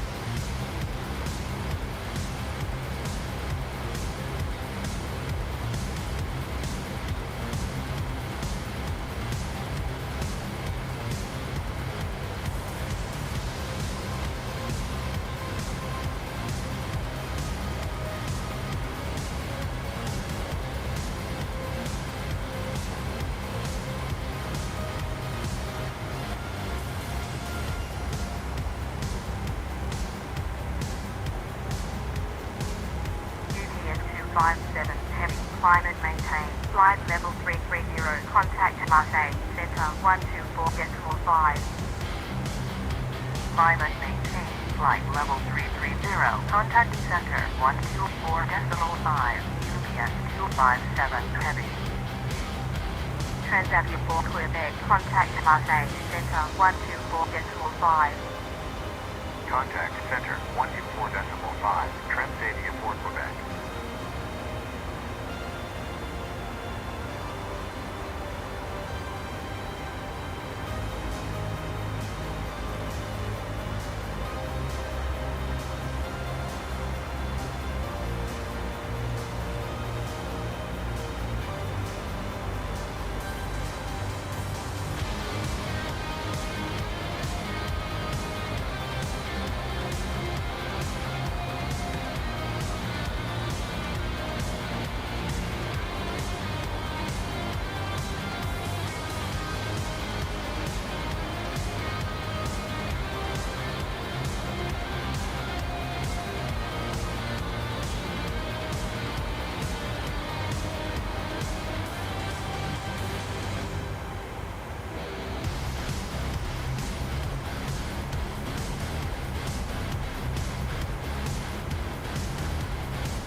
Hey, Bojan.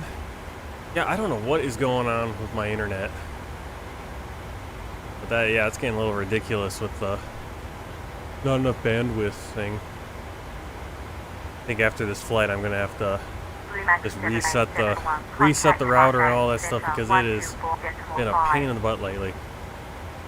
Just joining, doing a viewer requested flight. My hair is crazy because I put this in, so it's all frizzed out from my hat. We're flying Marrakesh to Marrakesh up to London Stansted.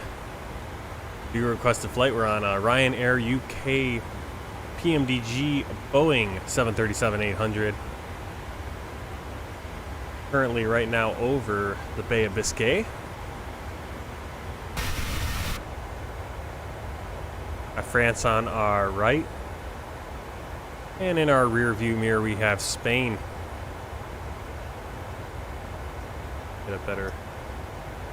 Get a camera that's not cut off. I do like that engine camera, but for some reason I noticed that section of it is flipping through the plane weird.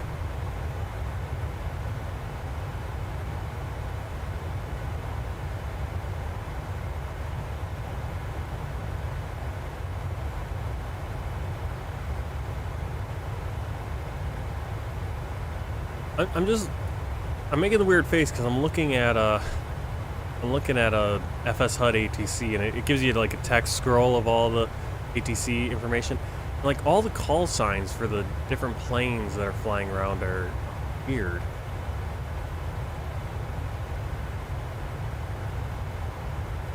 Oh, so right now it's talking to Ryanair 3 Romeo uniform. Alpine 48 Victor Romeo, Easy 69Q, Quebec November. Why are all the call signs? I've never, like the flight number is all weird. I've never seen that before. What that is. And it's pulling, these are all coming from, they're pulling these in from flight radar. Now I'm curious about these, like, flight radar 24.com. Alright, so we got a, what is it, 69, and that is flight.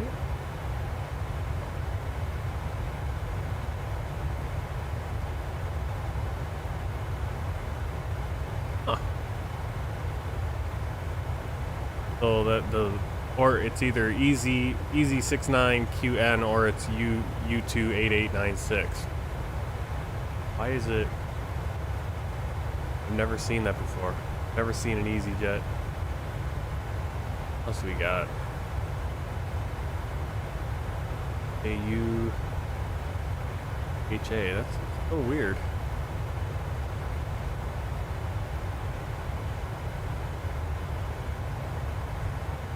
Like it's pulling in like the weird part of the code or something.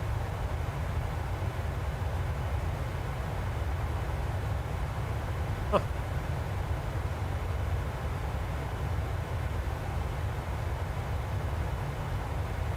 Yeah, this time acceleration is actually pretty nice right now. We're flying over the Bay of Biscay.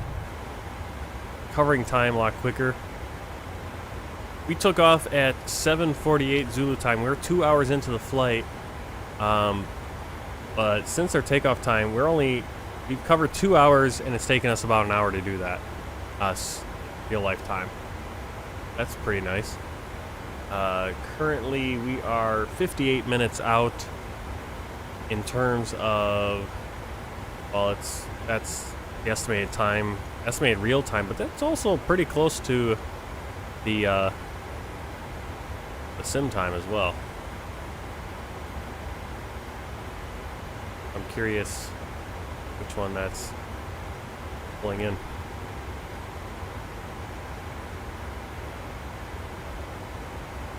The only drawback right now is that since we're flying super fast, we're missing all the cool calls from FS.ATC on normal speed because we're near Marseille Center. Flight Alpha, radar contact, maintain, flight level 380. That's Shanx 8. Flight level 380, Shanx 8 Mike Alpha. Yeah, like all these flights, 8 Mike Alpha, Easy, 75 Kilo Hotel. Never seen so many flights with the flight number having so many letters in it. Never seen that before. Now you can see the coast of France coming up in front of us. We're going to be, basically that's, I believe, Normandy. Brittany and Normandy. I'll be flying over Nantes and Reims. Rennes. I don't know my French cities very well. I'll just say them. Nordic is a normal number. 5023. There you go.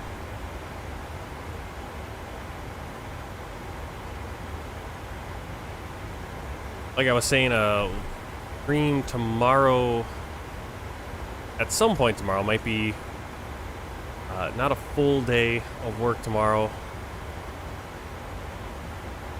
But I also don't know if I'm only working till noon or if I'm working till 3 or if I'm working the whole shift. Who knows? Kind of depends on how the line is running. Going to be actually running a city, running the can line, driving through the city. Hopefully it doesn't start snowing again. And I think it's going to be about 40, 50 degrees Fahrenheit. Be warm.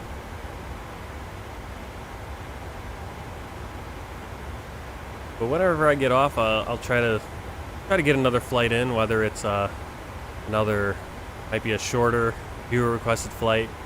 But now that I know about this time acceleration, especially in the 738, 738's got a lot of options. The A320 you don't want to go over more than 2 times speed, but even 2 times speed can cut a 3-hour flight down to an hour and a half, right? So we're gonna have a lot more options for flights, I think, going forward. That's gonna be cool. And especially on the world tour, we got a few six-hour flights where we're just gonna be flying over a lot of water, nothing really to see. That's gonna be perfect time to run the time acceleration.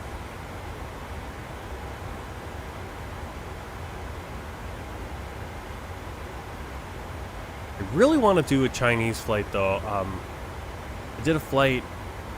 There's a really good freeware airport, like really detailed.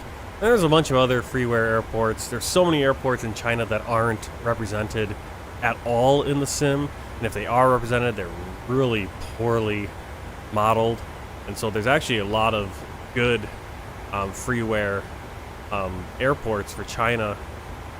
Various levels of terminals, 3D buildings, but most of them have custom 3D buildings. The quality ranges. And there's a whole bunch of airports in Western China, in Tibet, in Sichuan province, where these are very high elevation airports. And the problem is when I load in my plane, because they're over 8,400 feet, the plane is already not happy because it's above the max takeoff and landing elevation for the 737-800. But there must be a way to get around that, or at least in real life there is, because these planes do fly into those airports. I'm not sure if PMDG has that. I haven't seen anything. I'm going to have to look that up because I do want to fly out of those airports. I guess we'll just have to do, if I do a Chinese flight tomorrow, it'll be more in the eastern part of the country. Really, there is actually a really good freeware airport for the new Beijing airport, the new Beijing Zbad, which is this airport now on the south side of Beijing. The capital airport, the mod for that's okay, but they put in custom jetways, and I don't think the custom jetways they're not even functional and they don't look that good. But they didn't take out the default jetway, so you have both these jetways kind of fighting with each other. And I wish they would just have the default jetways, because those ones are functional and have your passengers, especially with GSX Pro, walking off. And let's kick auto. Oh, let's see. Where's our top of descent? Top of descent is coming up at 10:31. That really changed.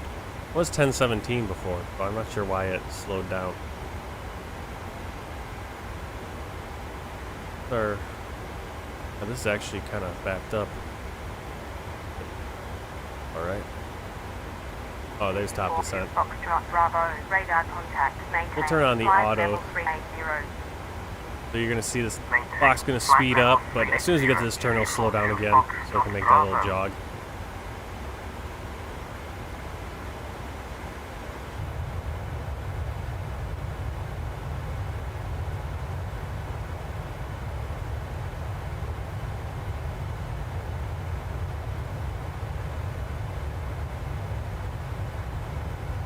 Got Les Sables d'Olon. Quite a few little villages right here. Travis wants to become a pilot for American Airlines. I do too. I don't know if American Airlines, but man, I wish. It's fading fast. I'm 35 years old. Just bought a house. Have a baby boy. Kind of not. I sort of wish I had had that ambition when we first came back to China first came back from China a few years ago, if not earlier in my life, but especially a few years ago before we had the baby. We were living with my parents, and or at least done the trucking for I'm a trucker right now. If I'd done the trucking for a few years, stacked up the cash, maybe then use that cash towards going to flight school, but I mean, flight school is expensive. It's like $80,000 to go like ATP. You can get 0%. It's like very low, like 1% financing, which is really cool. But you're then paying that back, which is a significant chunk of money to pay back every month. And when you're first starting out, especially when you're building up those hours, now they promise to get you to like the regionals by within 9 months or whatever or something. But even looking at reviews, it's like sometimes that can happen, but it depends on where you are, which base you're at, which school you're doing. And then you have to, you become an instructor, and that's how you build up hours. And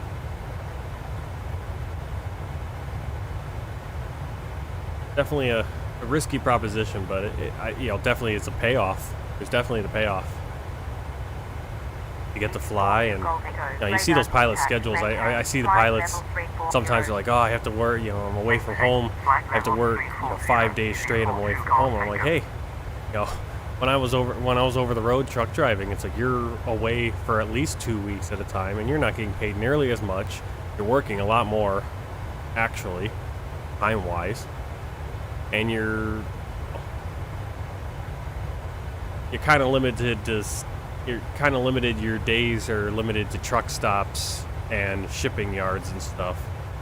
And you're not really able to, pilots, they get into wherever they are. I mean, yeah, sometimes you're in some place where there's not a lot to do, but, especially the international pilots, and that's going to be pretty fun. Yeah, you're away from home, but I've already done that. I've already done the away from home part. It'd be nice to do the away from home part and fly and go to places in the world, or just all over, even with domestic, going all over the country and get paid pretty handsomely to do it, I think.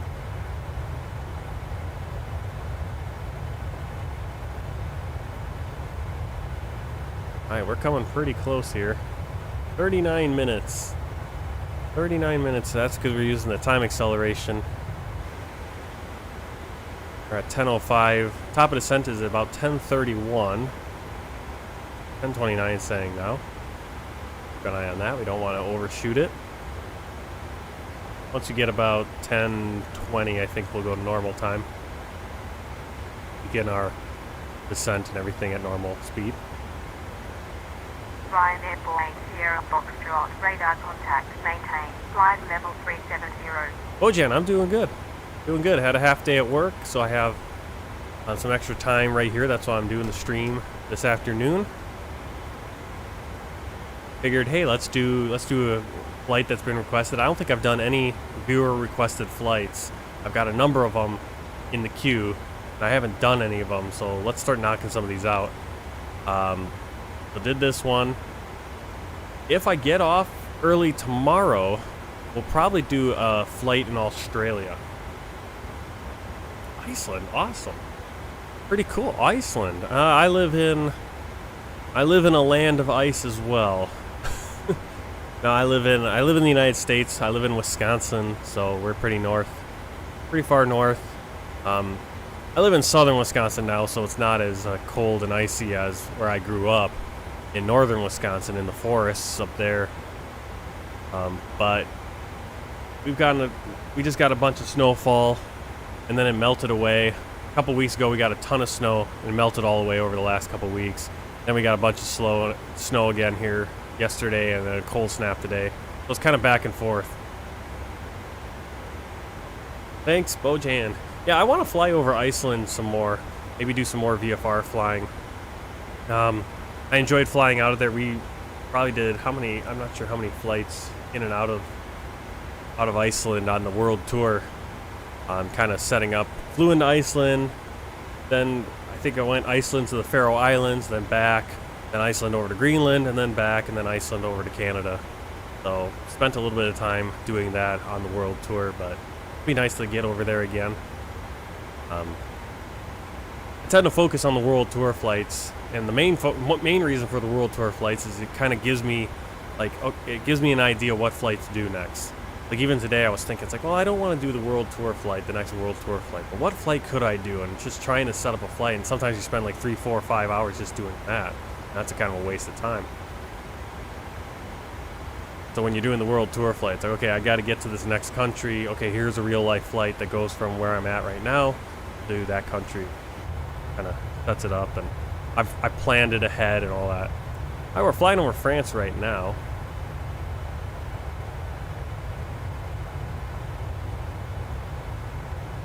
Oh yeah? Yeah, I don't know how much. I mean, I know Iceland is not the most accurate name for Iceland, or compared to Greenland, Greenland should be Iceland, and Iceland is a lot more green than ice makes it sound.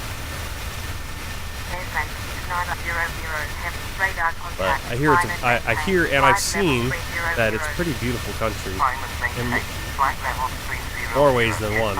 I've heard. That'd be a place I'd love to get to in real life as well. Thanks for the sub. Definitely, thank you very much for the sub. Hope to be able to do flights where at different times of day where you guys can watch. Yeah, was that the Vikings that came up with that?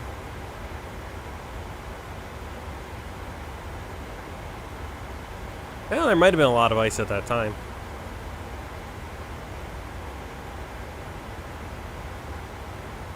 If you're wondering why everything looks like it's going fast, we're on time acceleration. It's about 4 times speed. Okay, let's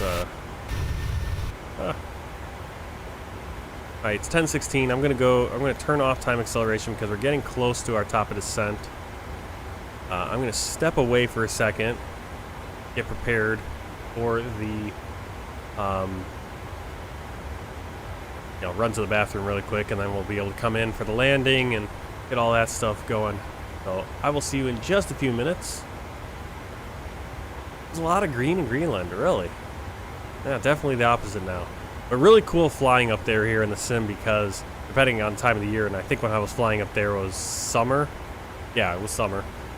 Obviously it's winter now, so it was summer when I was flying up there, and Svalbard up in Norway, but then Iceland and Greenland, the same thing. You'd get up there and it'd be 11 in the evening, 11 at night, and it was still maybe didn't look like midday, but definitely the sun was still up significantly. So it's pretty cool. I'm not that far north where we get that. We definitely do get a lot less sunlight during the winter, a lot more during this, a little bit more in the summer, but not too extreme like Iceland.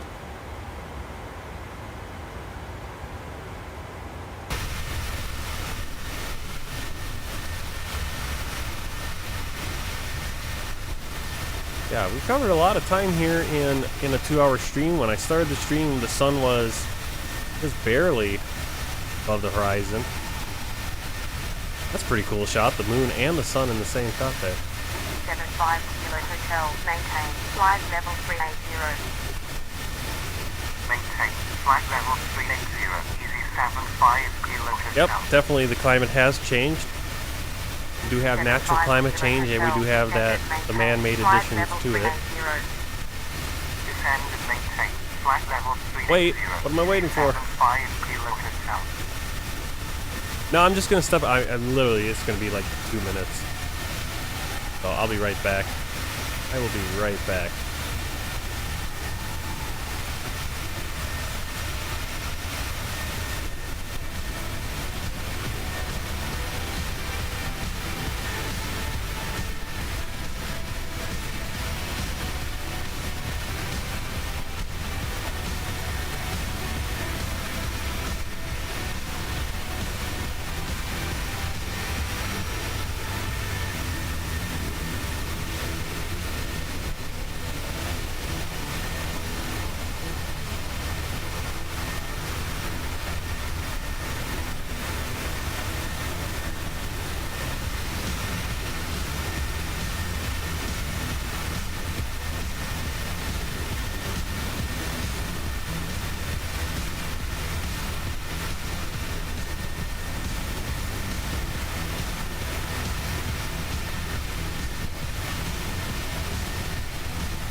Air Portugal 1335, contact Manchester, Centre 118.77. Contact Center 118.77. Air Portugal 1335.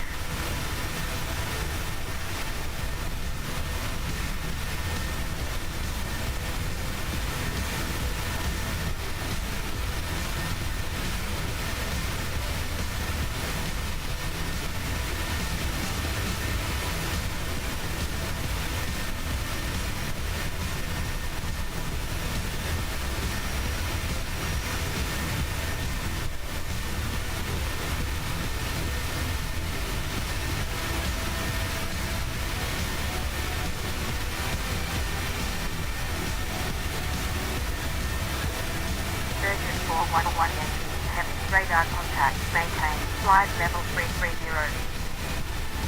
Maintain flight level 330. 4118. Heavy.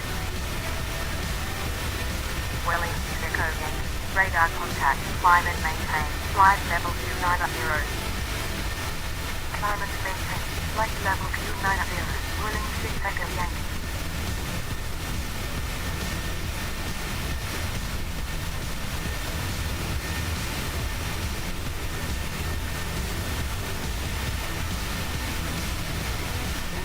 Five Kilo Hotel, contact Manchester, Centre 118.77.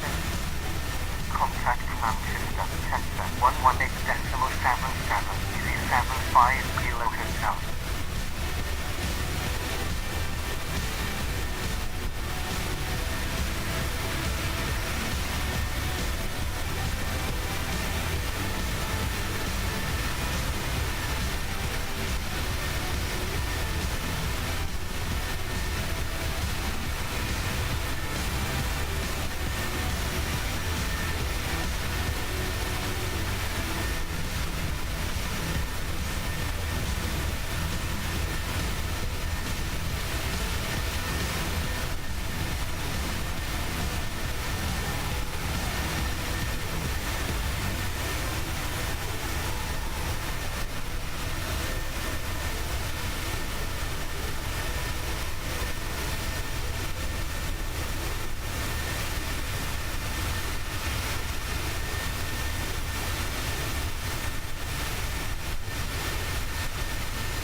Good night, Bojan. 10:48 at night. Yeah, see you tomorrow. Well, maybe in a couple weeks when I'm streaming later my night, you'll be able to watch a little bit more. But thanks for stopping by. Hope to see you tomorrow. Yeah, definitely. Thanks for stopping by. All right, we got 22 minutes on the ET, and we're coming up on. See anything? Got a lot of clouds as we're hitting the channel. Guernsey and Jersey off to our left over there. Flying over Normandy right now. Actually, we're flying right over the Normandy beaches of D-Day. Directly below us.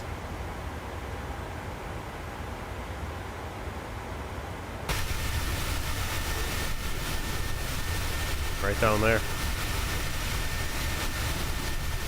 Hey, those beaches right. I want to say it's right there.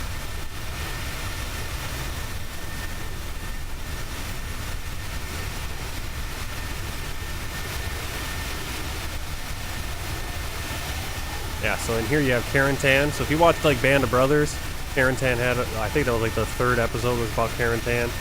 That's right in there. Yeah, so here you got the, I think the beaches are more in this area.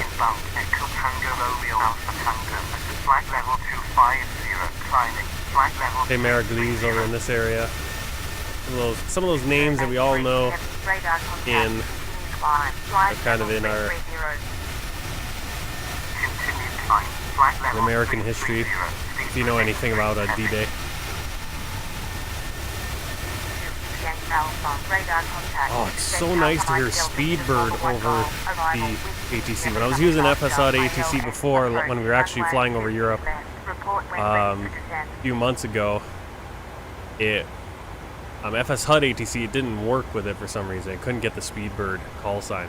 But now that it's working with FSLTL, now we get all that good stuff. Alright, let's see. Oh, half an hour until land, actually. You see that 19-minute ET, it's going, oh, are you still going to be doing time acceleration? Well, we currently aren't. Awesome. Yeah, it's, if you ever have an issue with the autopilot, make sure you got, I don't know, yeah, maybe you forgot to hit the yaw damper. I know I forget sometimes on like the CRJ. The CRJ, the yaw damper, you know, you got the stab trim. Like down on the center pedestal, it'll have like the stab trim and the mock trim, and then it has like the yaw dampers. And I'll click the yaw dampers, and sometimes it won't like take. Then I'll be up in the air and it won't work. Annoying. Let's get in here. We'll set some things up. It's Simbrief. Flying over the English Channel right now. Simbrief, we are looking for our rival. We're doing runway 22 ILS. We'll use that. And Telt 1 Lima.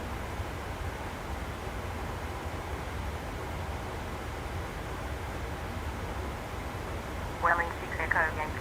Climb and maintain. Flight level 330. Transition Laurel. Climb and maintain. Flight level 330. Welling 6 Echo Yankee. Perfect. Alright.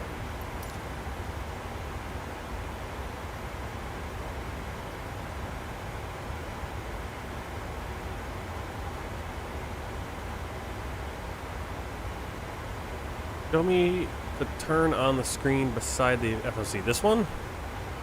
Let's adjust this screen. I think it's gonna be right.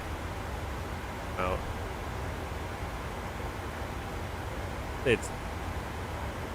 Yeah, so you might have, there's different things you can hit here. So like here's your fuel. I think that's the fuel flow. And if you hit it again, and they'll have all that information down here.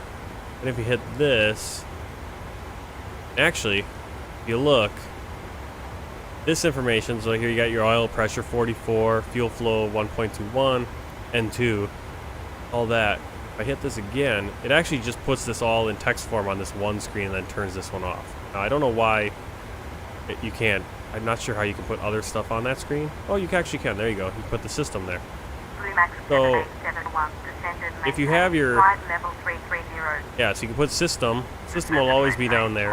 Then if you want to keep all that engine information, you can put that there and then have your system right there. That's pretty cool. So it's going to be these two buttons right here, MFD. Kind of cycle through them. Give you different stuff. I was wondering where this one was so I could check my my flight controls. Bluemax 7871, descended maintain, flight level 240, contact Manchester, center 118.77. Descend and maintain. Flight level 240. Contact Manchester. Center 118.77. Bluemax 7871. Alright, so they want us to descend to flight level 240. Manchester Center. We're going to wait for top descent that's coming up right now, right about on it. Descending. Flight level 240. We'll just let the... Since we have the VNAV on, we have our altitude below Radar contact, maintain, flight level 60. Where we currently are at. As soon as we hit this top of descent, the plane will automatically start descending. Let's go up top and put on the seatbelt signs. Flight level 240. Bluemax 7871. There you go, you can see the descent has begun. Ryanair Boeing Bravo Zulu, descend and maintain, flight level 240. Descend and maintain, flight level 240. Ryanair Boeing Bravo Zulu. For some reason, this plane feels different in Microsoft Flight Simulator. It doesn't seem like it's the same texture, compared to when I was flying an X-plane. It's the same plane though. But when I look at it, things don't seem to look exactly the same, be in the same place. But I think it's just because because I actually go back and look at old screenshots from X-plane. It's like, oh yeah, it's the same exact stuff. Everything's in the same place. It just feels like it isn't in the same place always. Alright, so we got a good descent going. I'm going to pull up our charts. Where we're at. We're way out here still. Here's my... Link keeps disconnecting on me here. Really annoying.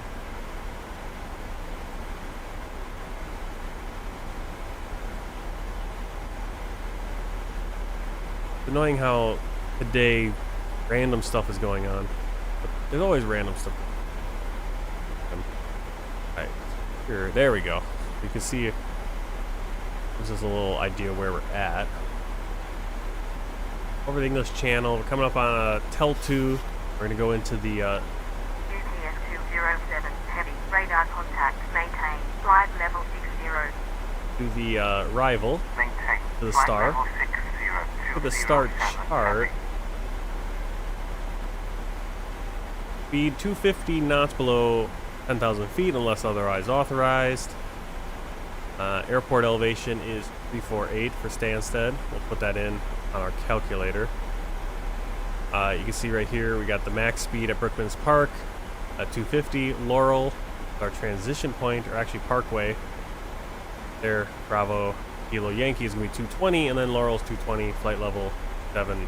So we're going to be getting down to 220 towards the end. Kind of do this little spin around the airport. UTS 207, heavy, radar contact, Here's our final approach. ILS, we're going to be coming in 2,500 feet, capturing the glide slope. Minimum is going to be 548 for Cat 1. I think we're Cat 3, probably. See the different altitudes. Once we know our weather. Final approach is 222, so I'm going to put that in right now.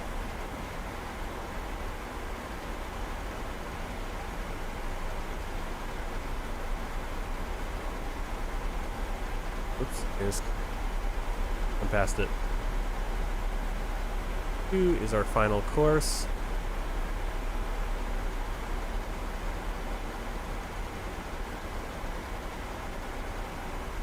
Traffic. Traffic.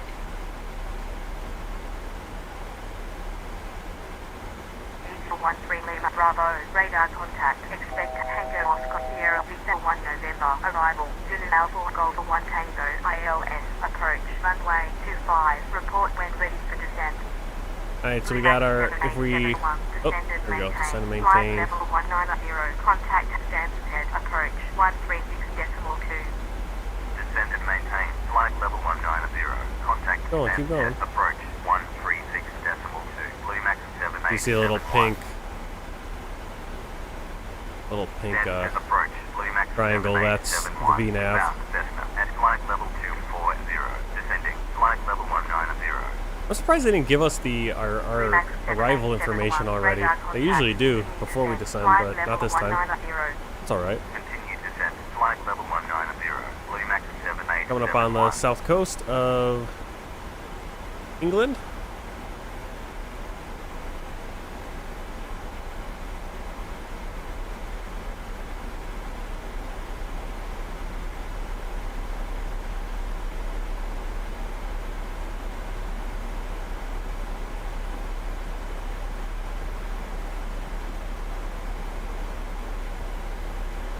Portsmouth, right over there.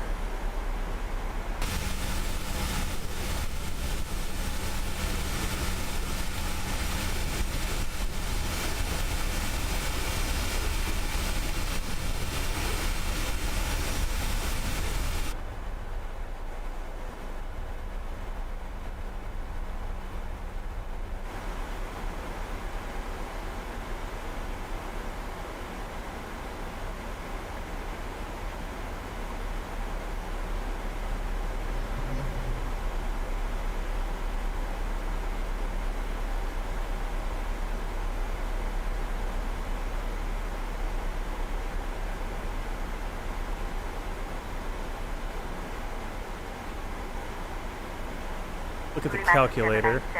Radar contact. Expect help 1 Lima. Arrival. Loading the weather right now. Approach. Runway 22.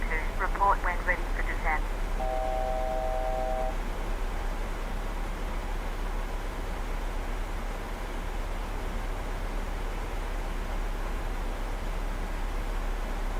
Expect help 1 Lima. Arrival. Model ALS. There's no MEDAR for London Stansted. When ready for descent. Bluemax 7871.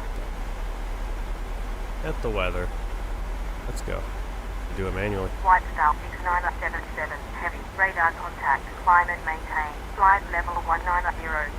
Alright, so we just got our clearance there. Goblin flying from Stansted to Dublin. Cool. There we go. Now we got the on runway 22. Arrival. Zulu Alpha Golf 1 Tango ILS. Approach. Runway 25. Report when ready And for report descent. ready for descent. Bluemax 7871. Ready for descent. Okay, so now we're kind of missing out on our descent here. 7871. Please Alright, help we're 1 cleared. Lima. Arrival. So I'm just gonna put it in 7,000 Arrival. because that is our next 7871. restriction that I saw. Hard. Tango Oscar Sierra And Victor Laurel. 1 November. Arrival. Zulu Alpha Golf 1 Tango ILS. Approach. Runway 25. Report when ready for descent. 4839. Ryanair 8 Hotel Light. Climb and maintain. Flight level 330. Alright, so back on here, we've got to calculate our landing. So we're going to have the engine bleeds on, reversers, both reversers, auto land, no. Okay, there's all of our MEDAR data. We're going to have a headwind of 13 knots. Airport elevation 348, landing length is 3049 meters. Calculate. Okay, so we're going to go flaps 30. Contact approach 128.75. Easy 13 Lima. Go in here and go to here. So we go flaps 30, 148 knots for our landing. We're going to put in this ILS 110.5. Report when ready for descent. Bluemax to Quebec line. 110.5, already in there. Awesome. Makes it easy. Our approach speed is going to be 153, 151 for touchdown speed. VREF is going to be 146. Slightly different in there. It's like 148, I think. Landing altitude is 350, so remember we're going to go right up here to here, 350.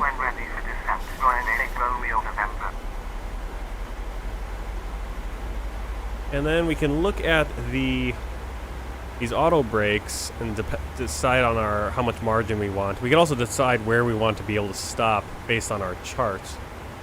So I guess there's the chart right there. Let's take the airport one. Ryanair 5 Delta Kilo, ready for descent. 75 Kilo Hotel, expect So if we land runway 22 and let's say back at the calculator, it's you know, if you go max, it's 1,800 feet. So we get about halfway down the runway. Halfway down the runway is gonna be right about in there.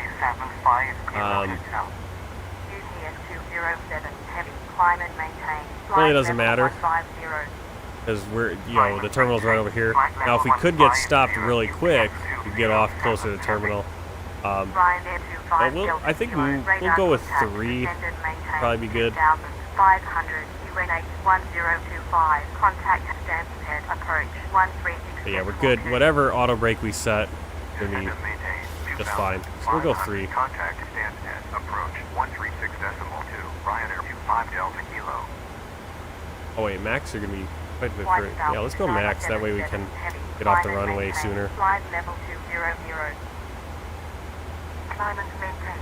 Flight level Now this would matter in real life too if you had like traffic behind you. Hey Mika, if you had traffic behind you and they'd be like, hey, you gotta get stopped off the runway quick. Alright, 224. Why is it 224 for the heading? Alright, let's turn off that calculator. Going well, got a good flight going here. Not sure who requested this one, but it is a requested flight. Had the afternoon off, worked this morning and then have the afternoon off, and I figured, hey, let's do a little bit longer flight. Still ended up being a long stream, but we used quite a bit of time acceleration here in the 737. We're going to be landing at about 11, probably a 3-hour flight, all said and done, or so, and it only took us about 2 hours airtime, so cut off an hour. Could have cut off more if we had used a higher time acceleration, but Climate maintained. Flight level 150. Eurotron PQ-15 heavy. White Star 6977 heavy. Radar contact. Climate maintained. Flight level 280. Climate maintained. Flight level 280. White Star 6977. ooh, the frame rate is starting to really dive. We're getting over London, so a lot coming in. Descend and maintain. Flight level 80. Clear code 1 November. Arrival. Wisco 483. Lots of traffic and at all the airports. Descend and maintain. Flight level 150. Descend and maintain. Flight level right over. 150. Easy 78 per Parkway Bank. Yeah, there's Heathrow right there, so we just went over Gatwick probably. There's Heathrow, right off to our, right over there. We got a lot of cloud cover. Descend and maintain. Flight level 200. I'm actually going to go and look up the Menara. Manchester Center, Easy 35 Hotel Charlie, Soda Fuel Golf, arrival at flight level 180, descending flight level 70. Wisco 4839, procedure rated Zulu Alpha Golf. Alright, so we are in IFR conditions. Proceed direct to Zulu Alpha Golf Zulu Oscar. Yeah, overcast 800 feet, so definitely IFR. 13 knots at 230, so we're going to have a perfect for landing runway 22. It looks like our runway is actually 22. I don't know where I got that 222. Descend and maintain 2,500. Contact Stansted. Approach Let's see, overcast. We got 12 degrees for the temperature, dew point 10, relative humidity 88%. I wonder, we don't have any, doesn't look like it's raining, just overcast. Descend and maintain. Flight level 100. Clear. Now, in reality, real time it is 7:09 in the morning. Now, obviously, we're not on real time because it's 10:42. Flight level 210. Descending. Flight level 180. Blue time at least. 7871. Descend and maintain. Flight level 100. Descend and maintain. I'm already going to 7,000. 7871. Quebec Mike. Radar contact. Expect Abbott ILS. Approach. Runway 22. Report when ready for descent. Shelby and Chris Reed meet up at Kavik. Approach. Runway. What airport is that? Report when ready for descent. I don't think I'll be able to meet up, unfortunately. What kind of flight are you guys doing? White Star. How are you doing? 977. Heavy. Descended. Maintain. Flight level 24. Getting right around dinner time, so I actually gotta go outside and shovel also. Alva Regional Airport. So I guess you're gonna be doing some VFR. That'd be really fun. I wish I could join you guys. We'll have to do that sometime. We need to do some VFR. We'll have to do some like a community flight or something this next week. Yeah, it's a little hard to schedule things because my wife kind of shakes my head. You know, she likes to give me time to do this, but at the same time she's like, "Why? You've been streaming. You've been on for hours." Flight level 180. Maintain. Flight level 180. Ugh, frame rates. We're right over. We're losing the frame rates because we're right over London right now. That's why we're getting so much ATC chatter. Bluemax to Quebec Mike. Ready for descent. That's what I got to do. I got to get my wife. I got to get my wife addicted to it, and then we can. I mean, we do have two computers. Maintain. Flight level 340-711. Nah, she's got her hand full with the baby, grumbling because I'm not taking care of him all the time. But that's got to be fun, yeah.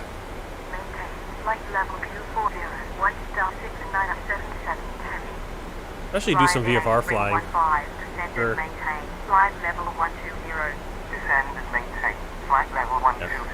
And we'll see how the frames are here. Holding around just over 20 frames per second. Not great. I'm always a little disappointed with the frame rates because I thought my latest computer upgrade would make that better, but not really.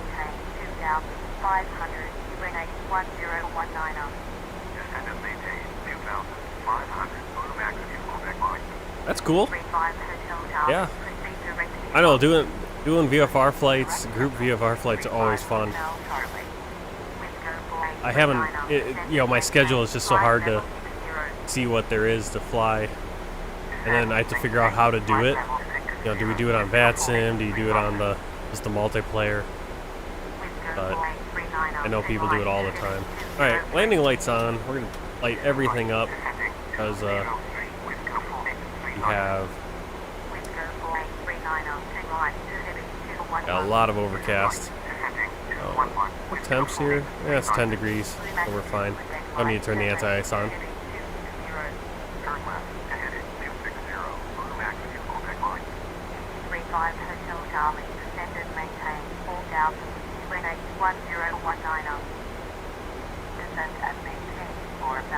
Yeah, our approach here, our star, kind of loop around into Laurel and in for the approach.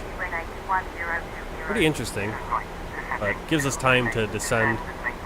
And I suppose they wanted us to stay up higher. So we have that loop because they probably want us to stay out of the air space of Heathrow and Gatwick. If we were coming in and didn't have that little loop right there, it'd be a little bit harder to get in.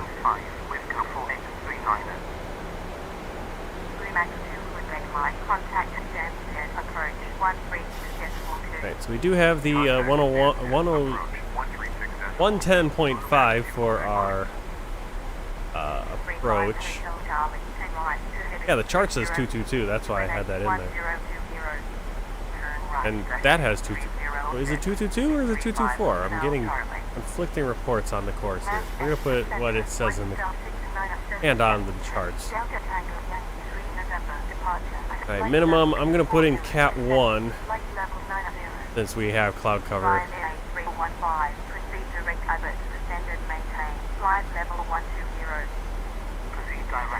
We'll do 548 feet.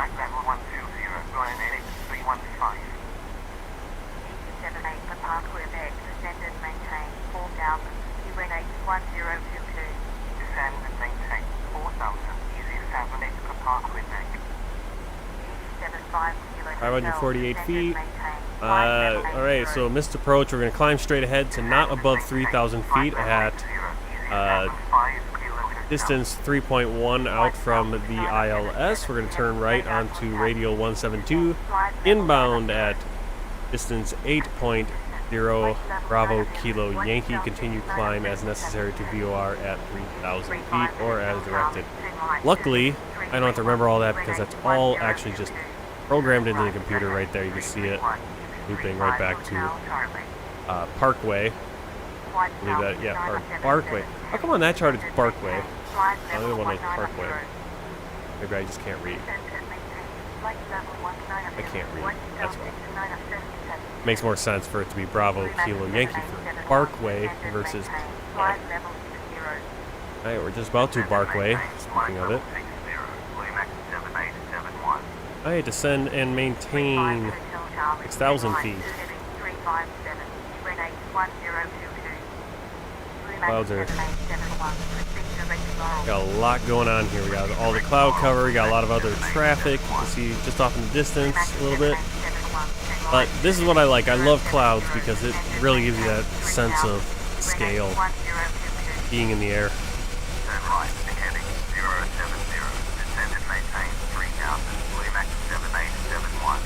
Turn right, heading 357, Easy 35 Hotel Charlie.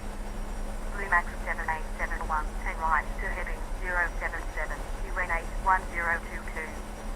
Turn right to heading 077, Bluemax 7871. Bluemax 7871, turn right to heading 083, UN8 1022. Turn right to heading 083, Bluemax Can I go to... 7871. So they kind of want me to...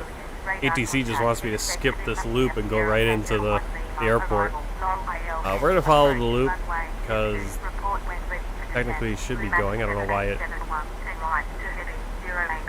Yeah, I kind of skipped the waypoints, a few waypoints here, I think. So it's going to freak out a little bit, ATC, but that's alright.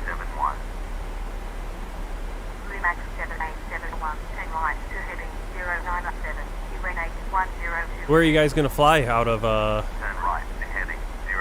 Oh, I saw... I was like, I thought Shelby and Chris Reed. Hey Chris, how are you doing? So I'm assuming you're Chris, and then yeah, makes sense on the profile pictures too. How you guys doing? Where are you guys gonna fly today? We're flying out of had it up there. Where'd it go? I think I. Oh no, Alva Regional Airport, Oklahoma. Awesome. That sounds like. I like doing VFR every once in a while. I don't do it a lot on stream, but especially if we get a group together, that'd be kind of fun to do. Flying at the lower levels, especially VFR too, I get awesome frame rates. Right now we're struggling on the frame rates because we're coming into Stansted here in London, and got a lot of clouds. You got all the traffic coming in from Heathrow and other places. Yeah. Oh, I'm sorry I can't fly with you guys tonight, but definitely jump over. You're watching on YouTube. There's a link to the Discord. There's a link to the Discord page, and definitely we could set something up there too to kind of schedule things out. You can probably other guys can, you know, other communities, but also just people that are watching here and are on the Discord, and see what we can put together. That'd be really fun to get a VFR or something over the U.S. at some point. And yeah, we can figure that out. We can figure that out too. Going into this weekend, because next week I have off all week, so I have a little bit more flexible schedule. At least at this time, I think it'd be more flexible. Now, my wife might want to insist on going somewhere. So. Yeah, join the Discord. That way we can stay in touch and plan some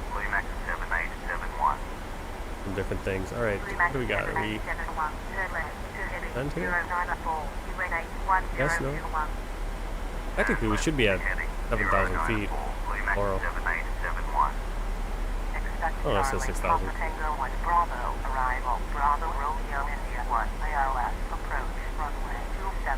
Alright, headed to Laurel, transition into the approach.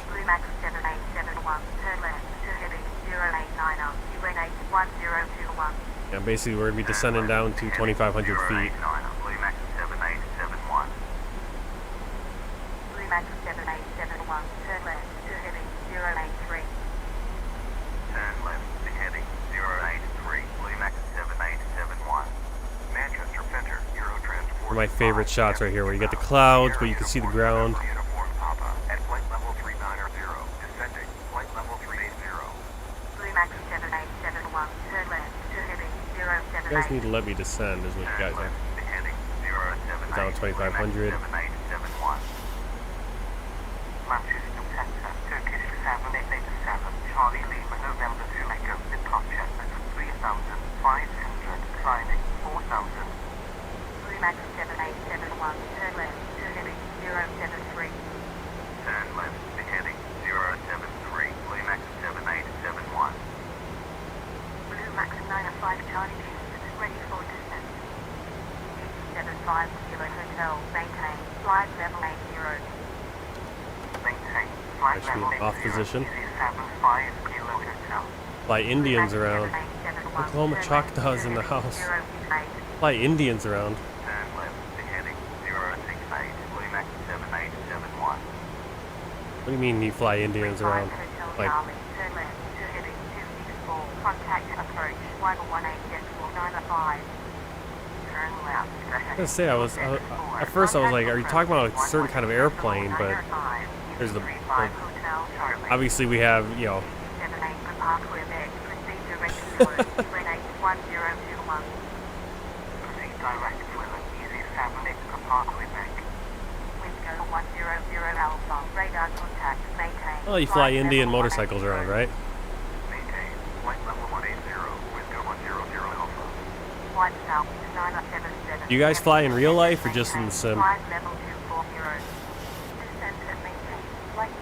Starting to put out the flaps. You can see we're going flaps 1. Oh, cool. Yeah, I drove through, I couldn't tell you what highway, but I drove through on my way down to Texas when I was driving over the road, trucking.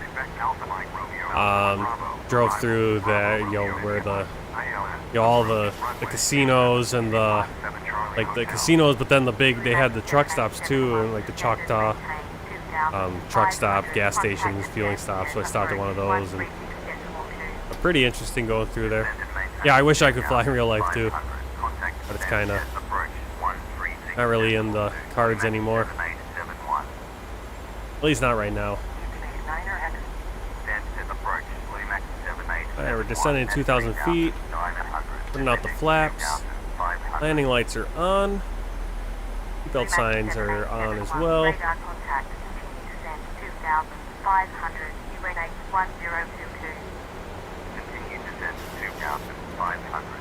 Airport's gonna be over there. A lot of clouds. Not lying about it being overcast 800 feet. Indian Nation Turnpike. Yeah, what highway is that though? It's probably a US highway, I would get. Yeah, they're right there over in western or eastern Oklahoma. I think when we went down on a road trip down out to Arizona, we cut through, but I think we were kind of following, probably it was Interstate 40, kind of cutting through, following kind of Route 66 a little bit.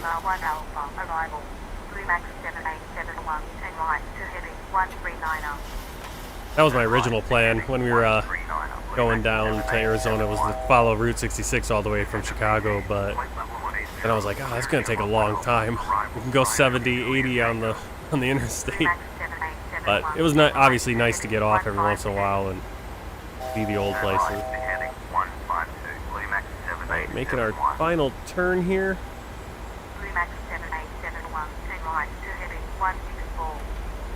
Turn right to heading 164. Bluemax 7871.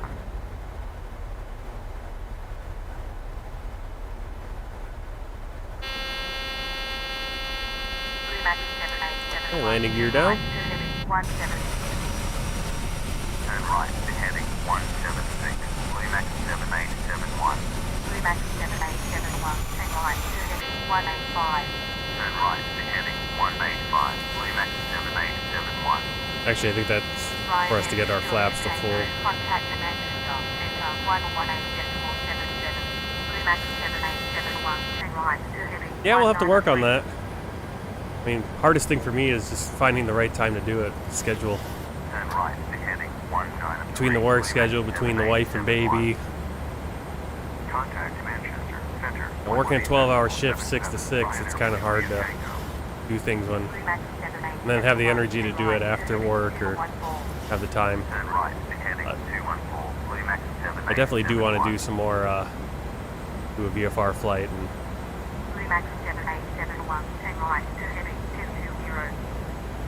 my inspiration for VFR flying is it's got to be Shoney Gaming. He's doing a world tour over on Twitch. Bluemax 7871.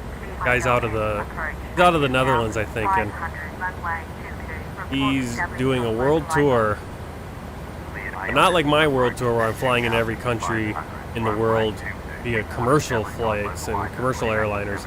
But he's doing it with, he's in a, I don't know which small plane he's in, prop plane, turboprop, but where? What am I seeing over there? What? Gotta be another airport right over there because I see a runway. Or maybe I'm seeing Echo Golf Sierra X-ray.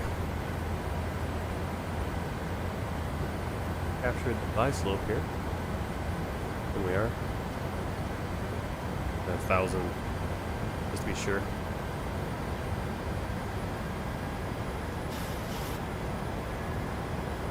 Oh wow, you did the Amelia flight plan. Well, yeah, he's going into every. I think he's hitting every country in the world, but he's in a smaller plane and doing VFR group flights, and so it's taking a lot more legs than mine is.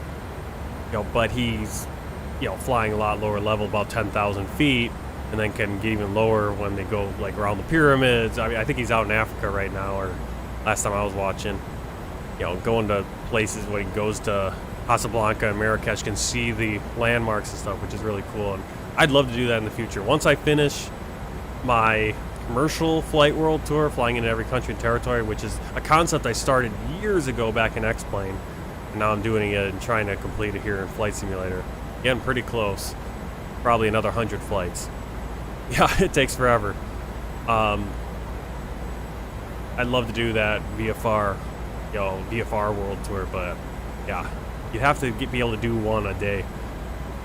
But you can set your legs to be an hour long, and then it's like, whereas kind of with the commercial flying, sometimes my flights have to be a 6-7 hour flight, and I suppose even with the VFR, doing an ocean hop, or maybe you just skip the ocean hops, you just go, okay, we hopped over.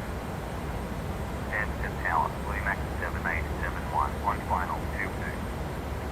Bluemax 7871. Wind 240. All right. At 909. Clear to land 22. Clear to land 22. Bluemax 7871. All right, flying into London Stansted. I do have the freeware for this airport. Glide slope. A little bit under the glide slope. Glide slope.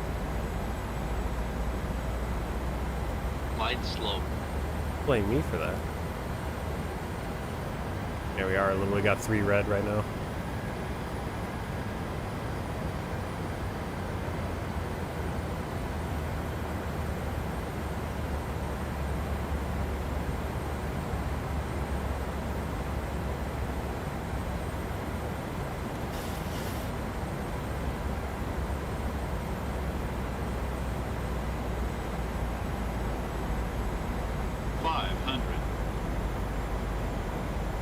Got another plane moving into position.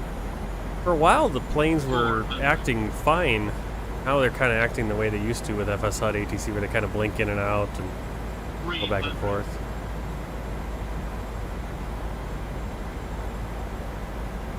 Approaching minimums.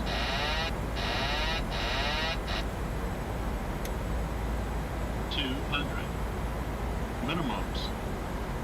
Continue. Stansted Tower, UPS 238, 100. runway 22, ready for departure. 50. 30. 20. Line up Two. runway 20. Oh, little firm. 3870. Ryanair landing. Max 771. When vacated, Whoa, whoa, whoa. What are my rudder pedals? When vacated, contact ground 12.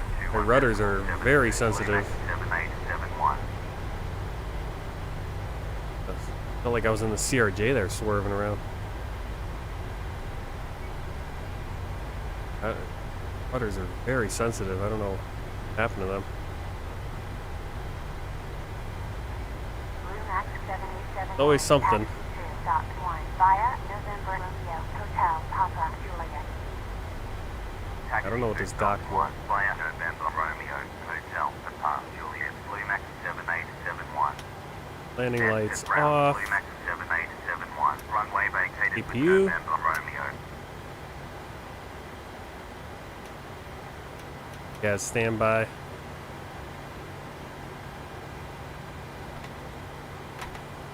The flaps, you see our brake temperature there on the left ones. Light directors come off.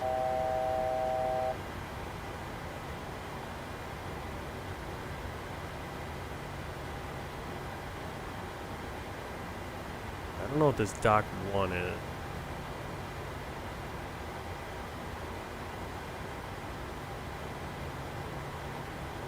I can.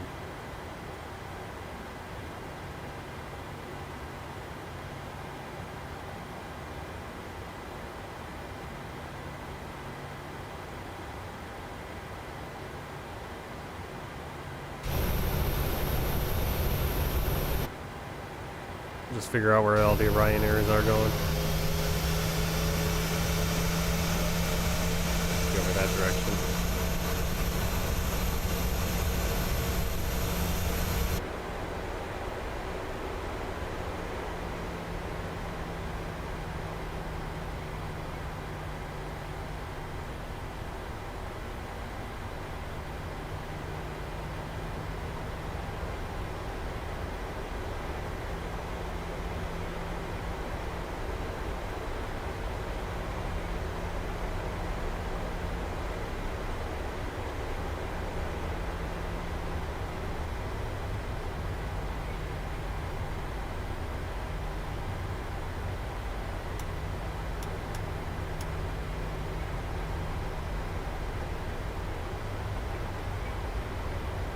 Alright, welcome to London Stansted.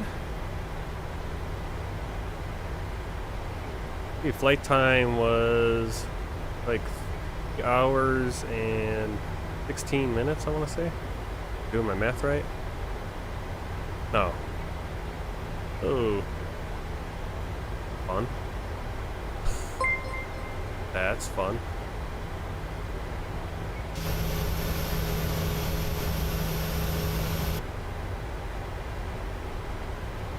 I think you want to have a taxiway that's sloping down like that. Well, I guess the traffic's broken because this UPS or whatever that is was... This is a fun taxiway, right? Hey, thanks for the subscription, Comtech Engineer. This is wild. What is going on with this taxiway? I could have sworn I saw somewhere that this was like the best, one of the best freeware airports out there.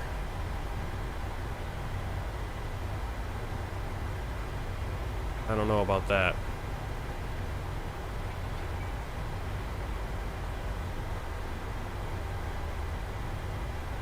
Get off the hotel and get on the Papa.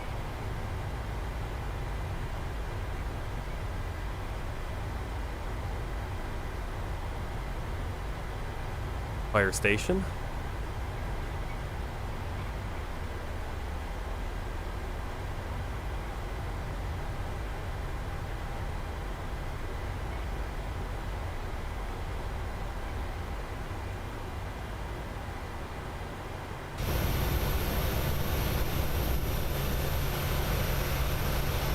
Go over here.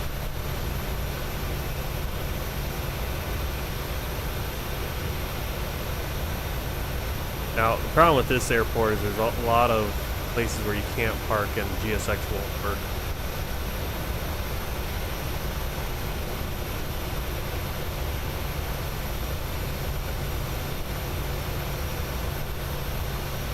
go into, we'll just go into 9 here, right on the end.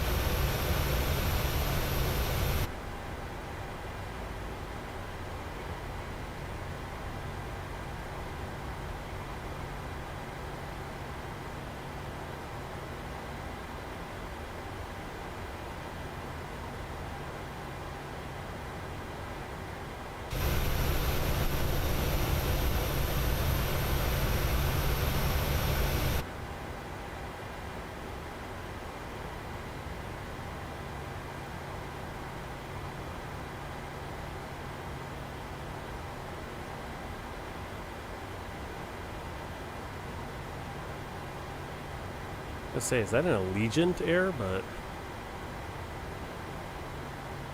very similar, like a very similar livery to Allegiant in the U.S.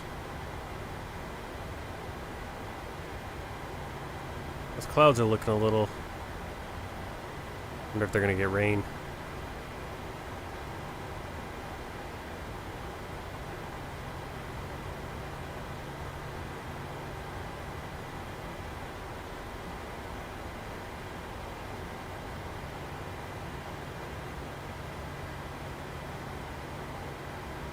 Okay, parking brake set.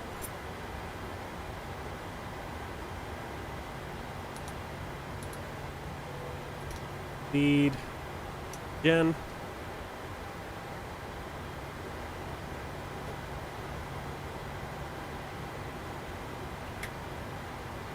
Getting cut off.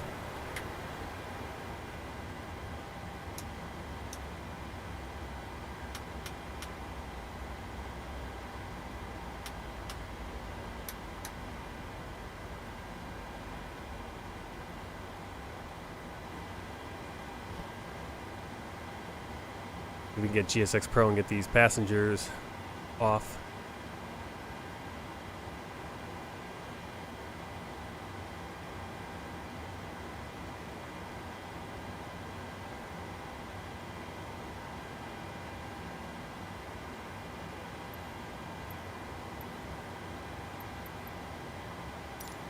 The boarding requested.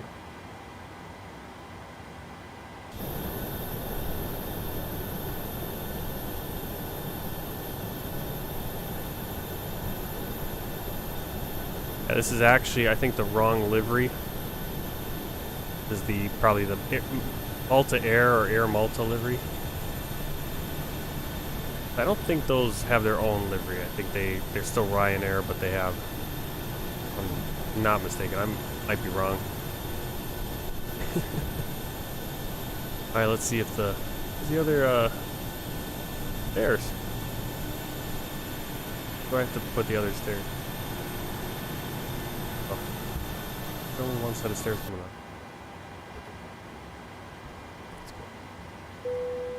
Passengers deboarding starting. Oh. How about that? Where's the other stairs? No! Come out the back. Why does it think I'm at a jetway? So I have a custom GSX profile for this airport, and they're still getting off via jetway at this spot, which should be stairs. So that's a little disappointing, considering that I got a custom profile that should have set things up that people would get off the stairs and they'd go up a certain route. Oh well, that's sad. I'm sad. There they go. That doesn't make sense at all. Alright, let's turn off the fuel pumps. Get the ground power. Ground power.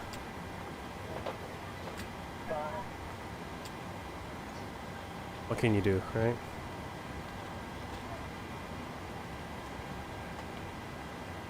Relying on other people. First mistake. Alright. Ground power. Turn off the APU bleed. Turn off the APU.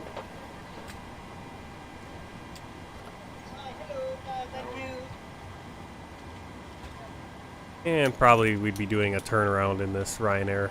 So I'm not going to turn everything off. Yeah, that's a little disappointing. We didn't get to have the passengers deboard via the stairs the way they should be. But thinks we're at a jetway, even though we're not at a jetway.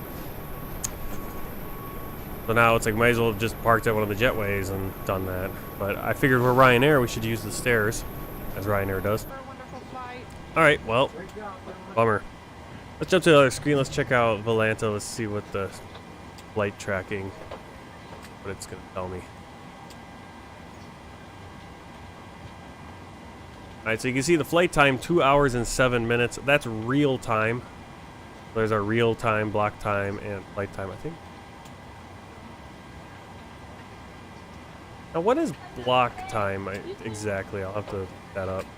But the real flight time, or the sim flight time, the actual time we took in sim, was the 3 hours and 16 minutes. So that's our real flight time. We'll put in that. Sim flight time 3:16. Because unfortunately, Volanta is not going to track, doesn't go off of what it did in sim. It goes off of real time. So you can't really cheat if you want to build up a ton of flight hours on Volanta or something, but you can build up, you know, a lot of flight hours, technically. Landing rate here. Oh, here. Okay. The landing rate, there it is. Negative 412 feet per minute. So I've been getting better. Well, that one wasn't so much. That was definitely a Ryanair landing right there. We covered 1,367 nautical miles, burned almost 9,000 kilos of fuel, and landed at 126 knots. I think that was a pretty nice flight. Flew right over Madrid. Unfortunately, when we were flying over Madrid, it wasn't loading in the scenery very well. Enjoyable flight. I like that. Just in time. My wife's not going to be too angry, even though she's still like 3 hours. I know. Well, thanks for coming along on the flight. Might fly tomorrow. Next scheduled flight that I know I'm going to be flying. I don't know when I'm going to be flying it for sure, though. But the next planned flight on the world tour is going to be. Should have this up so I know where we're flying. I don't know if we fly tomorrow or if I do something different. But my next one that I have set up and I know I'm going to be flying soon. We're going to be in the Boeing 787 British Airways, flying from Grenada to Antigua and Barbuda out in the Caribbean. Short flight. So we're probably going to do, if I do that flight, we'll do that flight and another one or two. Because that's a pretty short flight in a big plane. So hopefully you'll be there for that. Depending on when I fly.